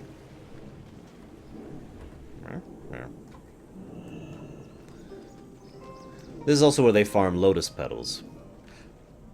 Oh no, they drink this water. It's just not water. They don't need... Imagine if you could drink life and natural energy. You wouldn't really need to drink H2O, would you? And it's not like there isn't H2O. There is still rain. There are still clouds and that kind of a thing. Do you hear the river's song? So, May the currents be strong. I haven't actually gotten to play FF10 PC yet, Myron. So I don't know. That sounds like a cool feature, though. I'll try it off whenever I stream it. I've only done this once before. Hopefully it works. Oh, the Jinyu and their crazy rituals. What is this place? It's beautiful, but something's not right. Welcome. Can it be? Can the Jinyu really tap into the waters that easily? I know what your friend has seen, Valvaxis. He will need to rest for now. Speak with me. Greetings. I can't believe he was able to see that with a stick. Maybe there's more to the crazy Jinyu rituals than we thought. Ashio must have experienced what we call the Golden Dream. Many of us working here have seen it too, often after a long day of toiling in the pools. It is said this vision and the feelings of elation it brings is a reward to the mind for working the body. There is an easier way, though we rarely resort to it anymore. A tea can be brewed with the lotus root and dream leaf which grows on the upper shrine. Bring the dream leaf to Jan and he can brew the tea for you. Travel safe. These pools are very special. They nurture life like nothing else in Pandaria. Unfortunately, this means they draw all kinds of attention from the local fauna. Recently, dragon turtles have discovered that toad spawn tools are common on the tier above us. They are running wild up there, trampling the lotuses and snapping at my workers. They aren't much of a threat on their own, but in groups they can be pretty nasty. Please, if you can spare your strength, help clear them out. I hope to see you again soon. So, I'm going to bite my tongue for a second, because I want to talk about something more in a little bit here. Where it'll be more relevant. Scoop, scoop, scoop. Do it, Kay. Give in! Drink from the waters of the elemental ley lines. Or, I mean...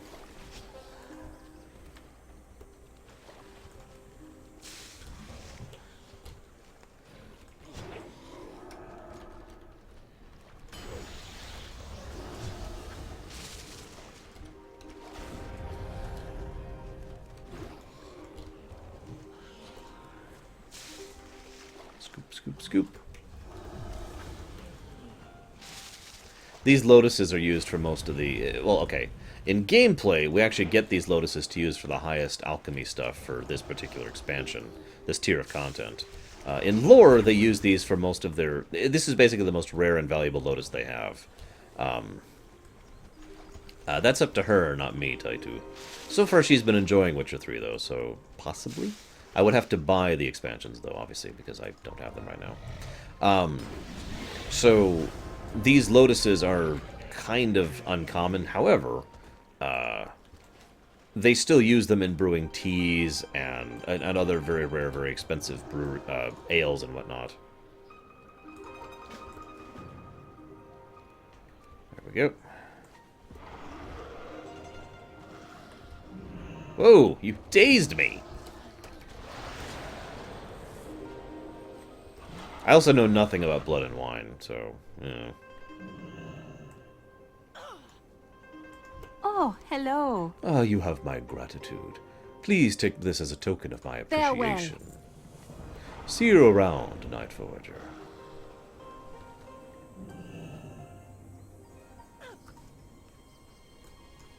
Hello. Hey, sorry about that bottle, by the way. It's easier to keep all the old slime in there. It ages like a fine brew.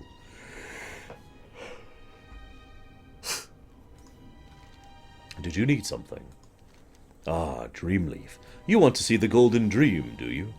Come to think of it, I have not seen the dream in years, not since I was a cub, spending long hours playing in the pools, long before I took up the culinary arts. Looks like you brought enough Dreamleaf for 2 cups, so why not? Here's to better days. Alright, so, before we do this, this is one of 2 quests that they actually changed in Pandaria, that you cannot do the old version anymore. It's gone. I actually applaud WoW for this, as weird as that sounds, for actually having... It's a consequences matters kind of thing. In other words, something happened that I know a lot of you know what it is, but it happened to the Vale of Eternal Blossoms, and rather than being this wonderful, lush, pleasant place, it turned into what is effectively a hellscape. And I, gotcha, Taitu. Thank you. And so...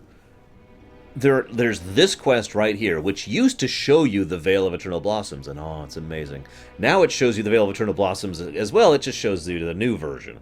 Similarly, there's another quest that happens in Kunlai that also reflects the change that happened. So they actually acknowledge the change, the effect of that happened in story, even though this is still an aspect of MMO time, because in lore, the Veil was not destroyed until pretty much the end of Pandaria, the very last patch of Pandaria, so well after you had been done with all the quests. So again, kind of an MMO tiny thing, but I just wanted to explain that. Next one is on because me. we're about to see that cutscene right here.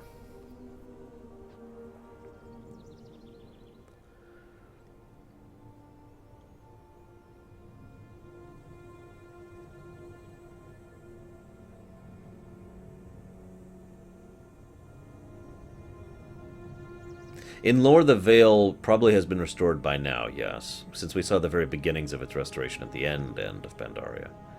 So yeah, as you can see, the Veil is not quite as wonderful and amazing as it used to be.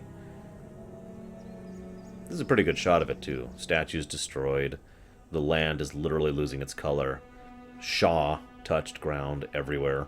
And that fountain right there is where all of that wonderful life-giving, not water energy was originally coming from. Makes me wonder what happened to the Valley of Four Winds after that, actually. No, that's not right. Greetings, It should be wanderer. beautiful. It should be pristine. Perhaps I brewed the tea wrong? Yes, that must be it. I brewed the tea wrong. My apologies. Yeah. Bottle toads! Now when the kids ask, do you have bottle toads? I can say, yes! There is no hurry. Oh, look at this. What a beautiful shell. You are wise to bring this to me, my friend. It will make a fantastic serving platter. Please, take this for your troubles. Next one is on me. You are welcome. I lost Lily. Lily? Lily? Oh, there you are.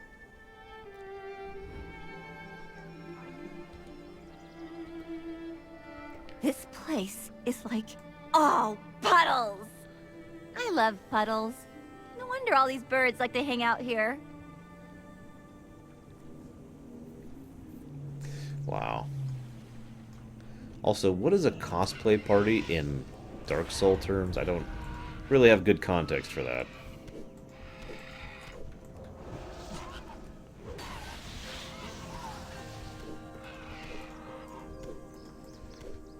Must capture all the bugs. So, speaking of that whole, no, she's a child, Deutsch. Speaking of that whole artisan thing, yet another way that whole artisan thing What you doing? comes out Okay, see you around. in Pandaren is fishing. In fact, it's actually no wonder that as soon as Nat Pagle found out about this place, he immediately came out here. Like, first thing. Hey, World Wager.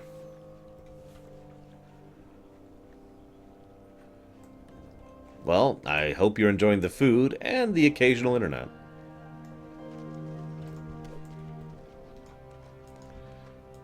But yeah, so I don't know how many of you out there are particular fishing connoisseurs, but I want you to imagine that you could literally spend decades perfecting the art of fishing. Learning how to fish very specific fish, and where you could fish them, and the kind of bait you would use, and kind of lure you and use just everything. Which, I don't know. I'm not a huge fisherman, but again, the whole artisan concept just really appeals to me. Nat Pagle. He is the best fisherman in the setting. He was actually in Vanilla. He had a few quests regarding him. He was he's also in Warlords, but because he couldn't resist the challenge of fishing on a new world.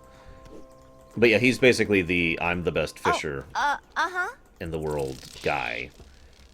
And yeah, he actually has his own faction out here. Yeah, exactly, Psychotic. You are definitely more of an expert than I, Tattoo. Actually, that's not true. I've actually been fishing more than once in my life. Yes, Nat Pagle is the true owner of Ashburner. There's a village up here, and a big fish statue, too. You think the Jinyu built this place?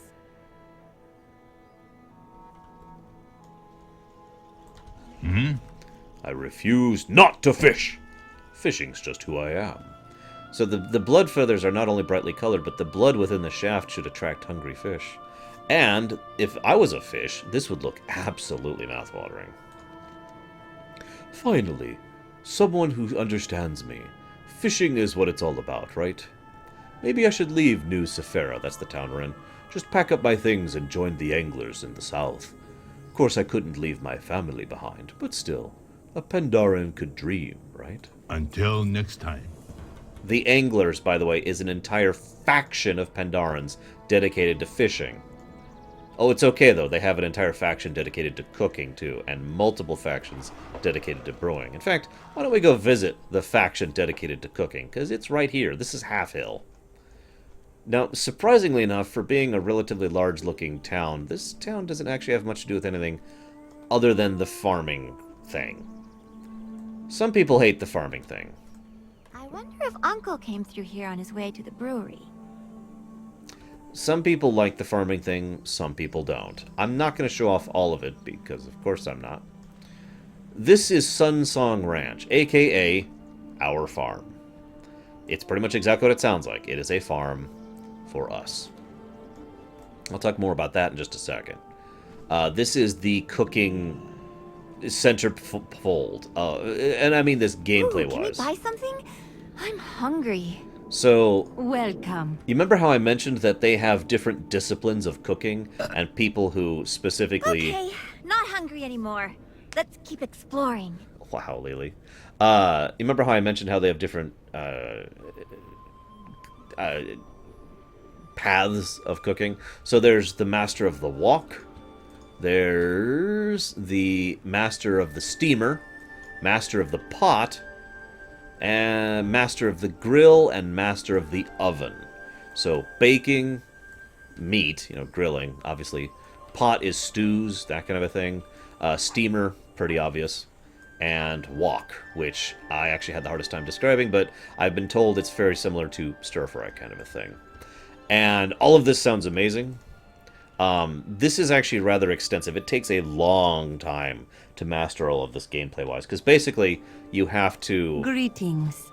Learn your way up, not just cooking to 600, but wok cooking to 600, which, as you can see, takes quite a few things. May your And then you have to bring you learn joy. steamer cooking to 600, and then pot cooking to 600, and then grill cooking to 600, and then oven cooking to 600. Now, let's go ahead and be honest about this.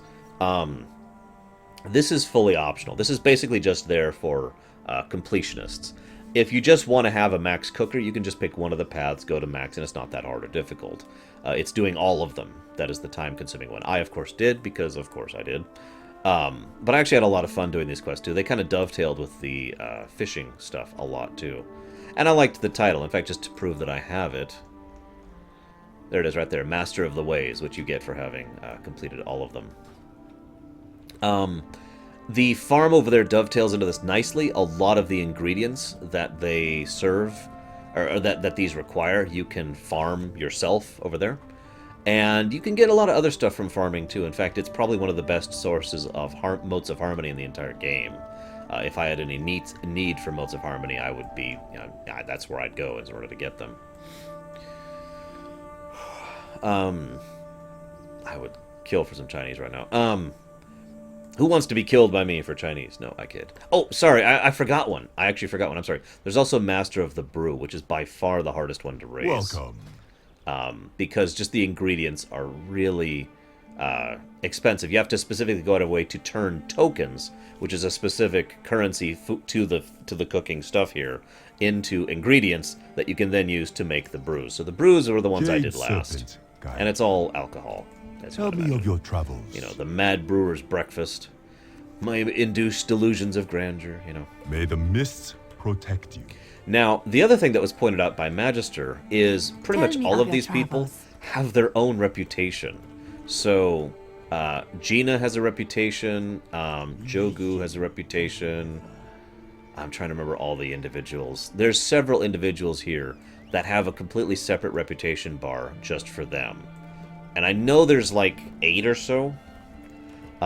And going through those 8 people and raising the reputation is kind of... Oh, yeah, Psychotic pointed out as well. Thank you. I actually enjoyed it because it's much less of a reputation grind than actual reps. It's not friendly to exalted. It's more like friend to good friend to best friend or something like that. I forget the exact thing. I don't think I even have the reps on this character to show it off. Yeah, I don't appear to. So, sorry, I can't show it off directly. I am exalted with the WoW Lorerun. So, yeah, it takes a long time, but it's not particularly grindy. It's just, it's time-gated rather than content-gated, if you understand what I mean by that. Oh, and I admit I would actually prefer content gating than time gating, but whatever. This is a nice touch. You see this right here? This is fresh bread. You can just eat it. It restores your health. It's free. I mentioned that not only because it's nice to have, you know, the ability to have just a free consumable thing for eating if you don't have a quick way to heal yourself, but I think this really helps inform Pandaran culture. Here's some bread. It's free. You can take however much you want. Just go for it. What the? Okay, Steam just, like, exploded on me. What the heck? Does anyone else have Steam just explode on them right now?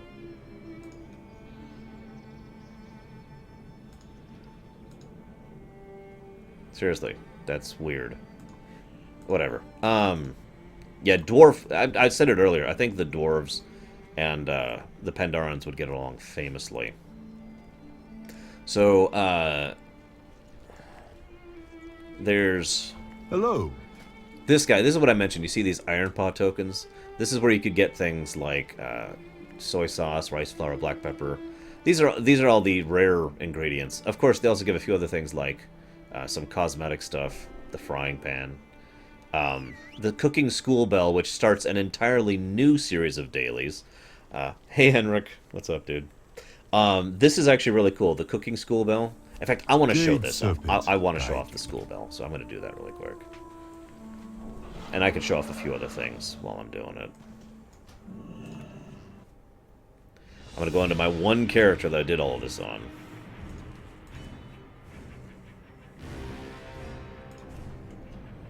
I'm even in the Valley of the Four Winds, as you might imagine.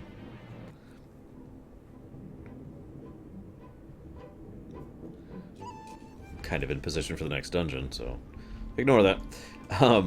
So I can go ahead and show you, first of all, the reputation thing I mentioned. Here we go. So, like, here we go. Fish Fell Reed, I am at best friend with him. Farmer Fung, I am at best friend with him. I'm at best friend with all of them, so I can't show you the whole thing. But, you know, each person has a reputation rather than, you know, the exalted thing that you would see with other people. Now, this is what my farm looks like, because I've actually finished it out. You notice it looks completely different. This is actually pretty clever of how they did this. And this was actually the prelude to the garrisons in terms of mechanics tech on the game side. In other words, this area right here is actually layered. Fully layered. Player custom layered. In other words, if I go here, you actually cannot join me on my farm. It's impossible. Now, they added a thing in garrisons where you can see someone else's garrisons. But, yeah, this is my farm and no one else. So you click these things. You can add seeds to them. You can speed up how fast they grow. There's a few things you can get later on that help speed up the process, including the bug sprayer, the master plow, the dented shovel, the watering can, you know, all that fun stuff. You get dailies here, which are work orders. This basically just raises your rep with other factions, so you could use this to raise other reps factions. There's the shrine that shows you your relationship. These are all the people who have the individual relationships you can do. As you can see, there's a bunch of actual little quests you get that allow you to have little additions to your farm. For example, the chicken, Mr. Piggy, Mr. Shaggy, and Miss Fifi over here. I'm going to try and... There we go. Miss Fifi, the Mushon.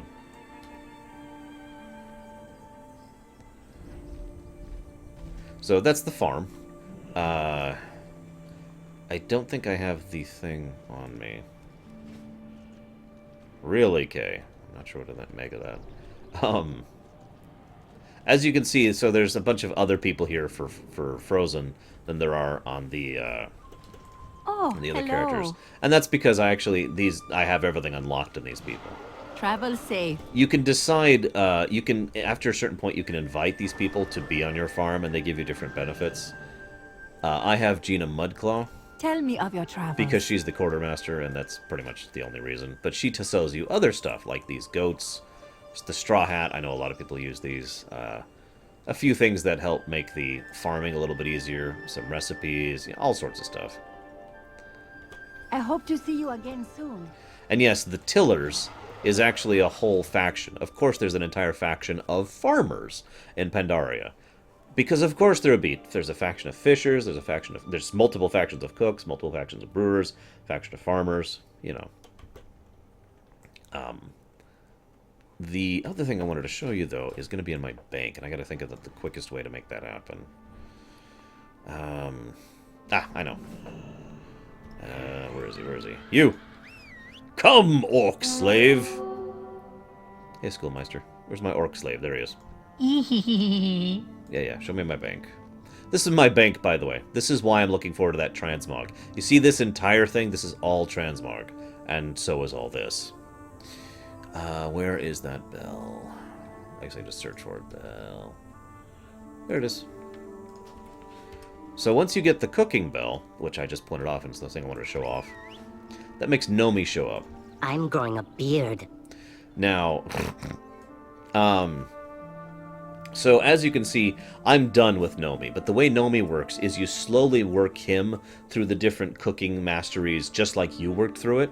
You can only even start this once you've become a master, and then you may work him through it. Once he's done, he gives you... Bye-bye.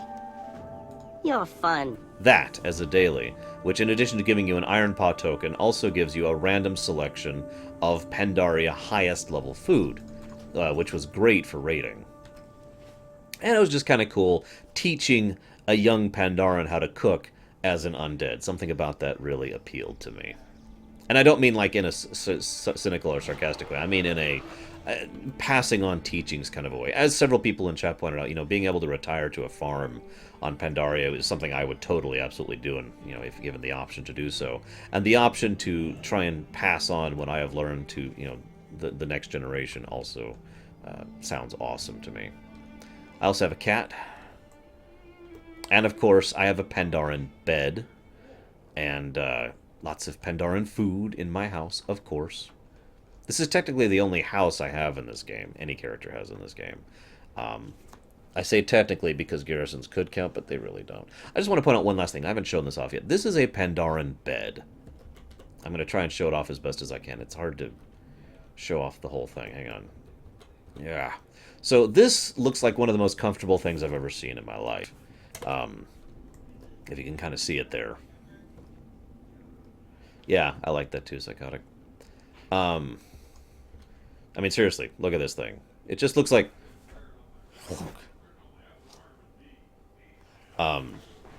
Anyways, moving on. So... just wanted to show that off. Also, that would be really cool in RLX. I don't know if it's true or not, but that would be awesome if it happened.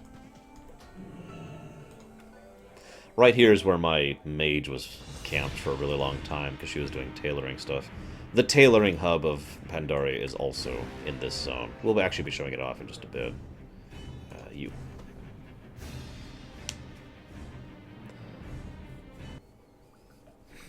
I'd make a joke here, Magister, but I don't want to rub people the wrong way.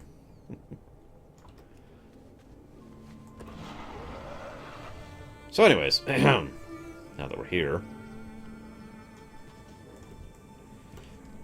We're not actually here yet. We're not even going to be doing these quests yet. I just wanted to show off Half Hill. Greetings. Farewell. Travel safe. So why don't we go check out the Silk Fields? We'll be coming back to Half Hill, don't worry. We have quests there later. So the Silk Fields are exactly what they would sound like.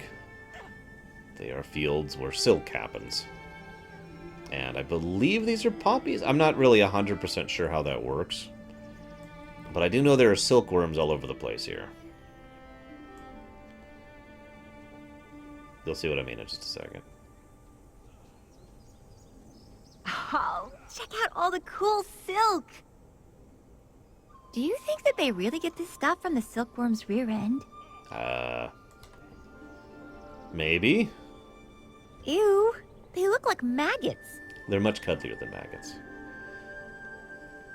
So as you can see, they have several hungry silkworms just kind of munching away on petals, which they've gathered for them. Including Silky, right there. Now, I was really hoping to show a cutscene that happens occasionally. I'll just kind of keep my eye on it. So again, and I really hate to just keep hammering this point in a few thousand times, but once again, imagine spending your entire life dedicated towards tailoring, and specific types of tailoring, and specific different types of crafting. If I can segue for just a second, there's an episode of Top Gear, I know I talk about that show a bit, where they go through Vietnam, and they go to this place where they get these custom-tailored outfits for them. Literally, they take their measurements right there, and they go back, and they pick the fabric, and they make an outfit for them, just like that. I was watching that semi-recently, again, because I was rewatching Top Gear recently. And they were talking about how... several of my friends who were watching it with me were talking about how, man, I don't think I've ever even done that in my life, and that's just such a cool concept, blah, blah, blah. And yeah, custom suits for like $50 in a day. And it was nice material, too. I have actually had that happen to me once in my whole life. It was actually in Maui. I got a custom-tailored suit like that. It's the only time I've ever experienced anything like that at all. And I love that concept, and I love the... I don't know, something about that just appeals to me. And I love the idea of coming to the silk fields here, to the tailor groups here, and just being like, so, I'd like a suit of your finest silk. And they're like, okay. And so they take my measurements, and about a day later I have a suit. And so you see people in outfits that, kind of like that. Custom dyed, custom woven. Silk fender, that kind of a thing. It's just really neat, and I love the concept. But anyway, so let's go ahead and do some quests here. Enough gushing about the artisan thing. I think you're tired of hearing me to Imperial Silk Farm. This farm dates back to some of the earliest dynasties of Pandaria, and each generation exceeds the last in quality of silk. Would you like to become Silk Master for a day? The first thing you'll need are fresh mulberry leaves. You can find them in our grove of mulberry bushes to the northwest. Next, you'll need to feed them to a hungry silkworm in our feeding pit to the west. And finally, you should get some raw silk from our processing hut on the south side of the farm. Have fun! May the red crane live forever in your heart. Yes, I do, Psychotic. This is kind of cool. A day in the life of a silk-getting guy. Yeah! What are they called, anyway? Silkers? Silksters? Worm butt squeezers? Yes. I think I'll just stick with silk-getting guy. Yep. Silk-getting guy. Yes, I do, Psychotic, and yes, I am going to be watching the new show. It's the only thing. I have Amazon Prime for the show, for the shipping. So the only other feature of Amazon Prime I'll ever be using is that show. They've already done filming for it. I don't know if you're aware of that. Ugh. So, what's the issue over here? What's going on? Hello. Oh, good. A paladin. Could you help me? I created a strain of vile monsters during my experiments to improve silk output. It seems I spun too deep and too greedily. The result was a full-scale moth rebellion. Can you use your paladininess and destroy these mutants? There is no Did hurry. he say horrible monster? See, this is the type of adventure I can get behind. Come on, let's go kill some of those little guys first. I agree, Netherzim. It was a nice way to inject some life into the standard questing format of the game. And it's not like they don't have big quests, too. We just don't really see those until about... Kunlai, I'd say, is where that really starts to come in. Although Krasarang has a couple things like that. Too soon, Schmeidolf.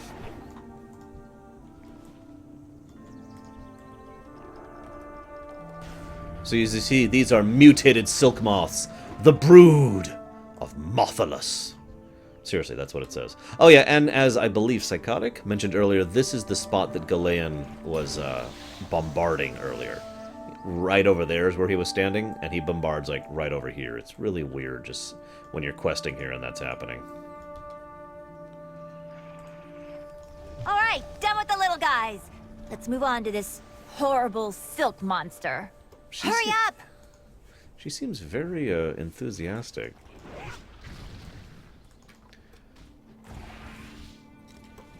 Wait, what?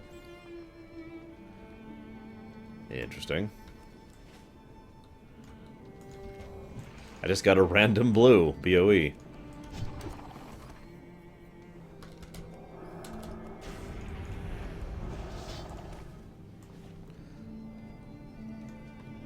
Okay.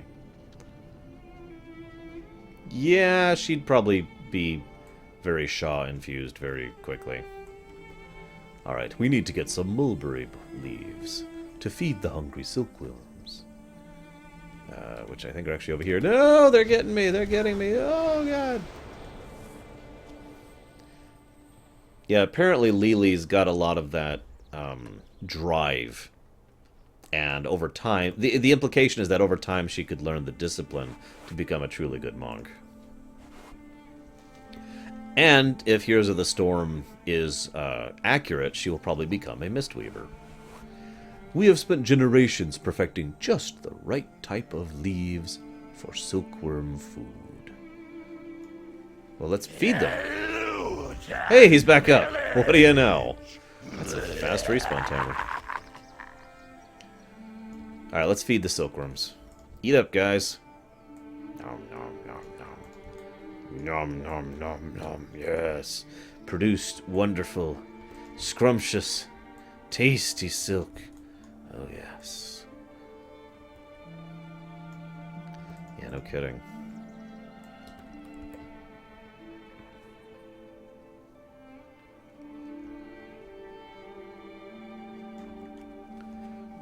I am hopeful to play Stellaris on the stream again. Finishing the WoW Lorerun and getting started up with my YouTube stuff again is the priority right now. But once I'm back in the swing of things and actually have a backlog going again, I do plan to stream a bunch of stuff, actually.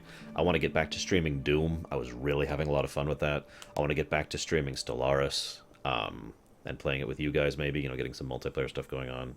I need to finish streaming Just Cause 3. The game's kind of old at this point. I haven't even finished it yet. And the Homeworld, Deserts of Karak, I want to go through that as well.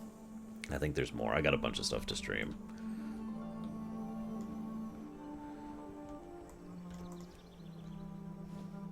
There we go. Raw silk. Fibrous and unkempt, this material is a far cry from the fine garments worn by the silk masters. What wisdom do you seek? Have you found all the items? Did you pay close attention to our process? Superb specimens. I will see to it they find their way to the right place. Please enjoy a free sample. Slow That down. was kind of cool. Life is to be savored.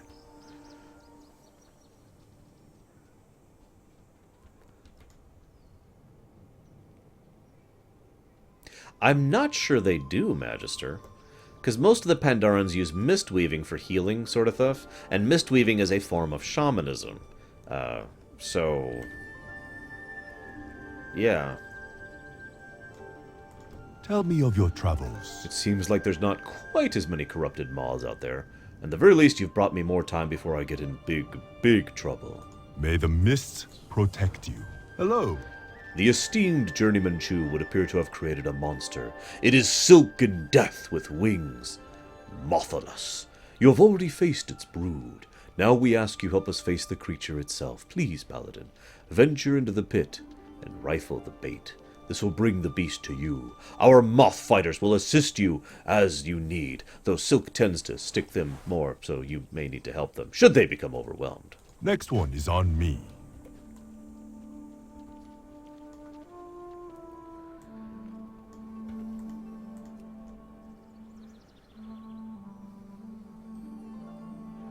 Behold! Somewhere. There he is. Mothelus! So, there was a thing in retail where this moth was much bigger than this. Like, say 5 times bigger than this. And so Pax and I were coming through. It was changed very quickly on.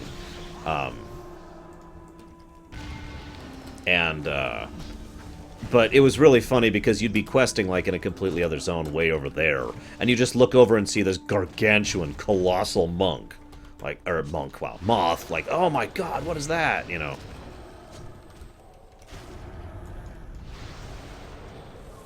You know what's funny, Netherzim, is I probably enjoy the new Doom more because of the exact reason why you dislike it. Of course, I didn't actually like Doom 3 that much, as I mentioned earlier. I mean, I played it all the way through. It was enjoyable enough, but I have never felt the desire to replay it. Greetings, Wanderer. We are pursuing perfection in our art and ourselves. Along the way, many mistakes will be made. I am sure tomorrow this field will be swimming with more mistakes. Still, we thank you for your help. Jade That Serpent. was awesome! Of course, Doom 3 was a horror game, so it probably doesn't surprise most people that I didn't enjoy it that much. Not as much as, you know, other games.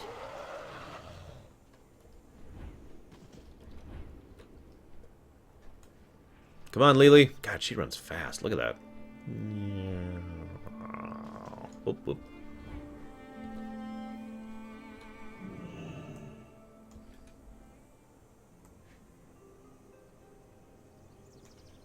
Hey! That was great! You and I should go exploring again sometime. Looks like we finished before Uncle Chen got back too. Perfect! Look, here he comes now! How is the brewery, Uncle? Bah! I do not want to talk about it. Poor Chen. I feel really bad for him, honestly.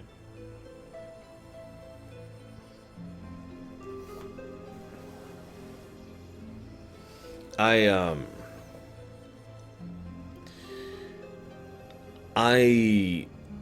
imagine most people in my chat, at least to some severity or another, understand what this is like. This is basically the Mass Effect 3 situation here.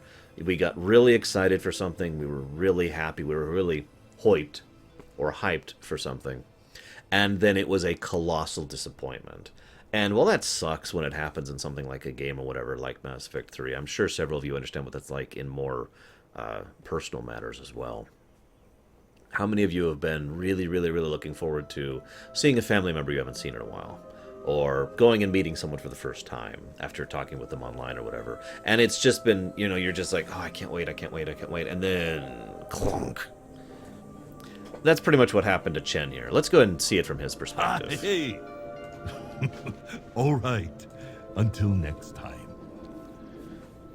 I found the brewery and made my way inside.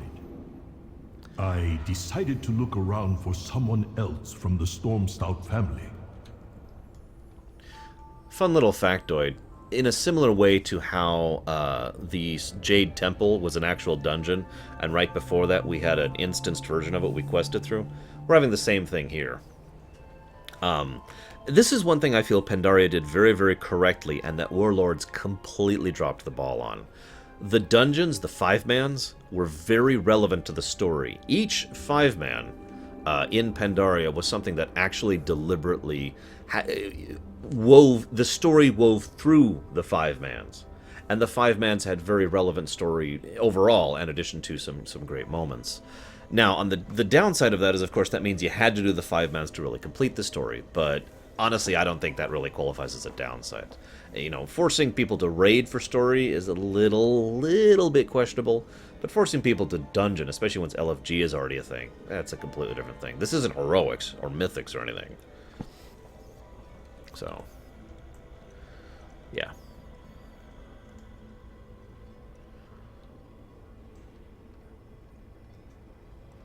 So there's a... Sorry, we aren't accepting visitors right now. I am no visitor. I am Chen, Stormstout. You should leave. But we are family. I am a Stormstout, from the Wandering Isle.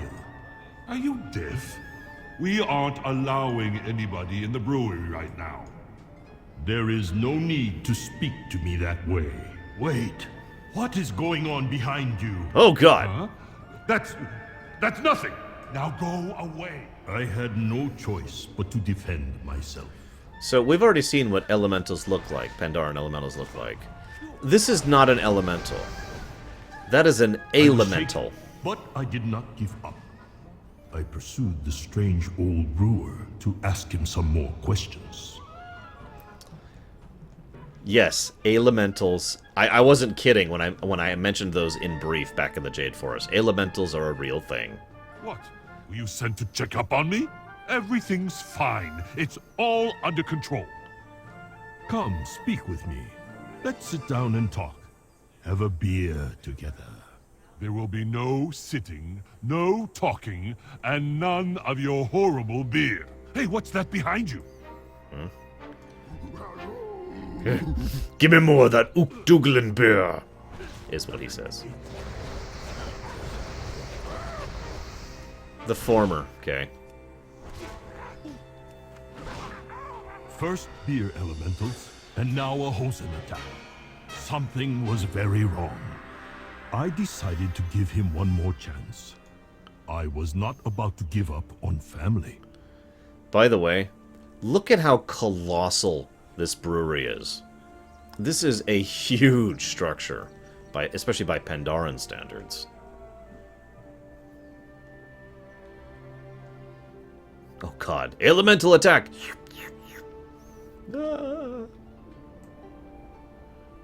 How many times must I tell you? Go away! I don't understand, old man. What have I done to upset you? It's not what you've done. It's who you are. You are not welcome here, Chen Storm Stout. That was all I needed to hear. Shunned by my own blood. I turned and left. Poor Chen. Yes and no, Psychotic.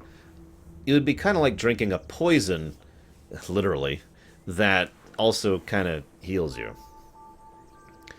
So there's a bit of a backstory behind the Storm Stout thing. I'm going to tell you it now, rather than force you to experience it live. So the Storm Stout family consists of about 90% adventurers and brave, strong people who go out and fight the good fight. We'll be seeing more of those, and in this area, the Dread Wastes, aka the place where the Klaxi, or excuse me, the Mantid live. And it makes sense since, you know, brave adventurers, etc. So they'd be on the other side of the wall. We'll be discussing the wall later, by the way. The other 10% of the Storm Stout family is here tending the Storm Stout Brewery, which I want to stress again is the largest brewery in Pandaria, in lore, in addition to in gameplay. And it's the instance we'll be doing at the end, towards the end of the zone.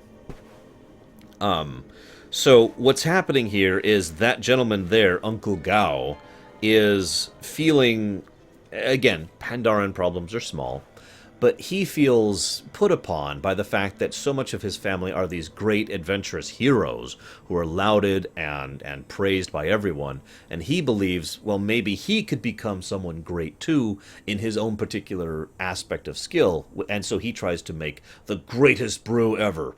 The problem is he's not actually a good brewer, and so he's kind of letting the brewery fall to crap as he tries more and more desperately to craft some amazing brew so he can make a name for himself. Naturally, when he hears someone who is an armed warrior monk show up saying, "I am Storm Stout," he immediately says, "No, go away. I don't want your crap here. I don't want you here. I've got this." You seem a little parched. It is also, again, worth noting that Chen is an amazing brewer, probably the best brewer in the setting of all of Warcraft, I'd say. At the very least, he's in the running for it. I travel well. You know what? I don't have to take this. I'll show that Uncle Gao what it means to be a real brewer. I'll brew the best beer he's ever tasted with ingredients I've never even used before. I'm Chen Stormstout, and I'm the best brewer alive. All right. Lily, let's go. Your uncle has got something to prove. Finally, there's the Uncle Chen I've been waiting for. Now this is neat. Normally, when you have this kind of a person walking away cutscene, They just kind of walk a certain distance and despawn. But if you feel like following them... Yeah, exactly, Netherzeem. And there's Lily, still following behind us, too. I just like that they put a lot of little extra touches like this into Pandaria. It's not everywhere. Not everywhere has this little polish. But every now and again, you'd see something like this, where you can literally follow...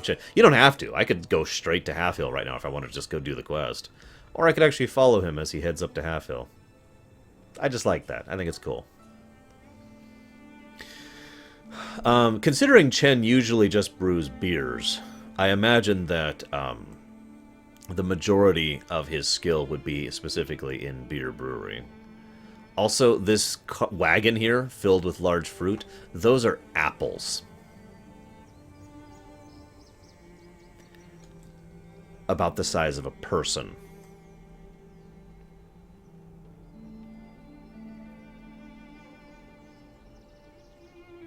See? I wasn't kidding. He really does go all the way here. Cool, huh? Hey! Let's make some beer. May your journey be long. First things first. We are going to need some sweet malts. You can find your malts at the granary, I reckon. Mudmug! Mud. I'm here to help with that fancy beer you was talking about. Glad to have you. We will be making a stout. Can you get a few barrels of water? Get her done. Lily, you get the malts. I will research the local brews. We'll meet back here. Research? Sure. It is the Wanderer's way. So, I was going to say something. We're probably going to go ahead and cut it off here. I know this is a bit of a half day, but this is a great pause point, because we're about to start the big epic quest chain of brewing beer. God, I love Pandaria. I love that our main focus, storyline-wise, plot-wise, character-centric plot, is about making a beer. Brewing a beer to prove that, yeah, I love it. Actually, I do have a question for you guys real quick, because you guys know alcohol way better than I do. What's a stout?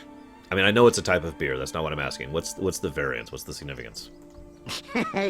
Many deals for a friend of the Grummels. I'm going to sort out my inventory while you people answer me. I need to talk about the Grummels at some point in the future, too. A dark beer, a strong dark beer made with malt or barley. Thank you. That is pretty much exactly what I was asking. Does anyone have any understanding of why he would specifically choose a stout to make? Like, what's the significance of that? Or is it just because, you know, he wanted to make a strong beer?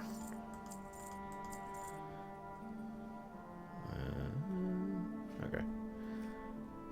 Good fortune to our friends. I'm not a beer guy, in addition to not being an alcohol guy, so I really don't know.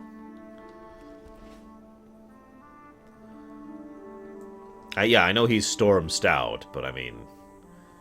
Like, he can make... Yeah, whatever. Anyways, I'm going to go ahead and cut this off. Sorry for the shorter day. Tomorrow, I'm not 100% sure what's going on tomorrow. We might have a half day tomorrow as well because of the Witcher 3 situation. We are hopefully, fingers crossed, going to be recording the Witcher 3 backseat run again. And then I would be back tomorrow afternoon, similar to how I was today. So, have a good one, guys, and I'll see you tomorrow, probably in the afternoon.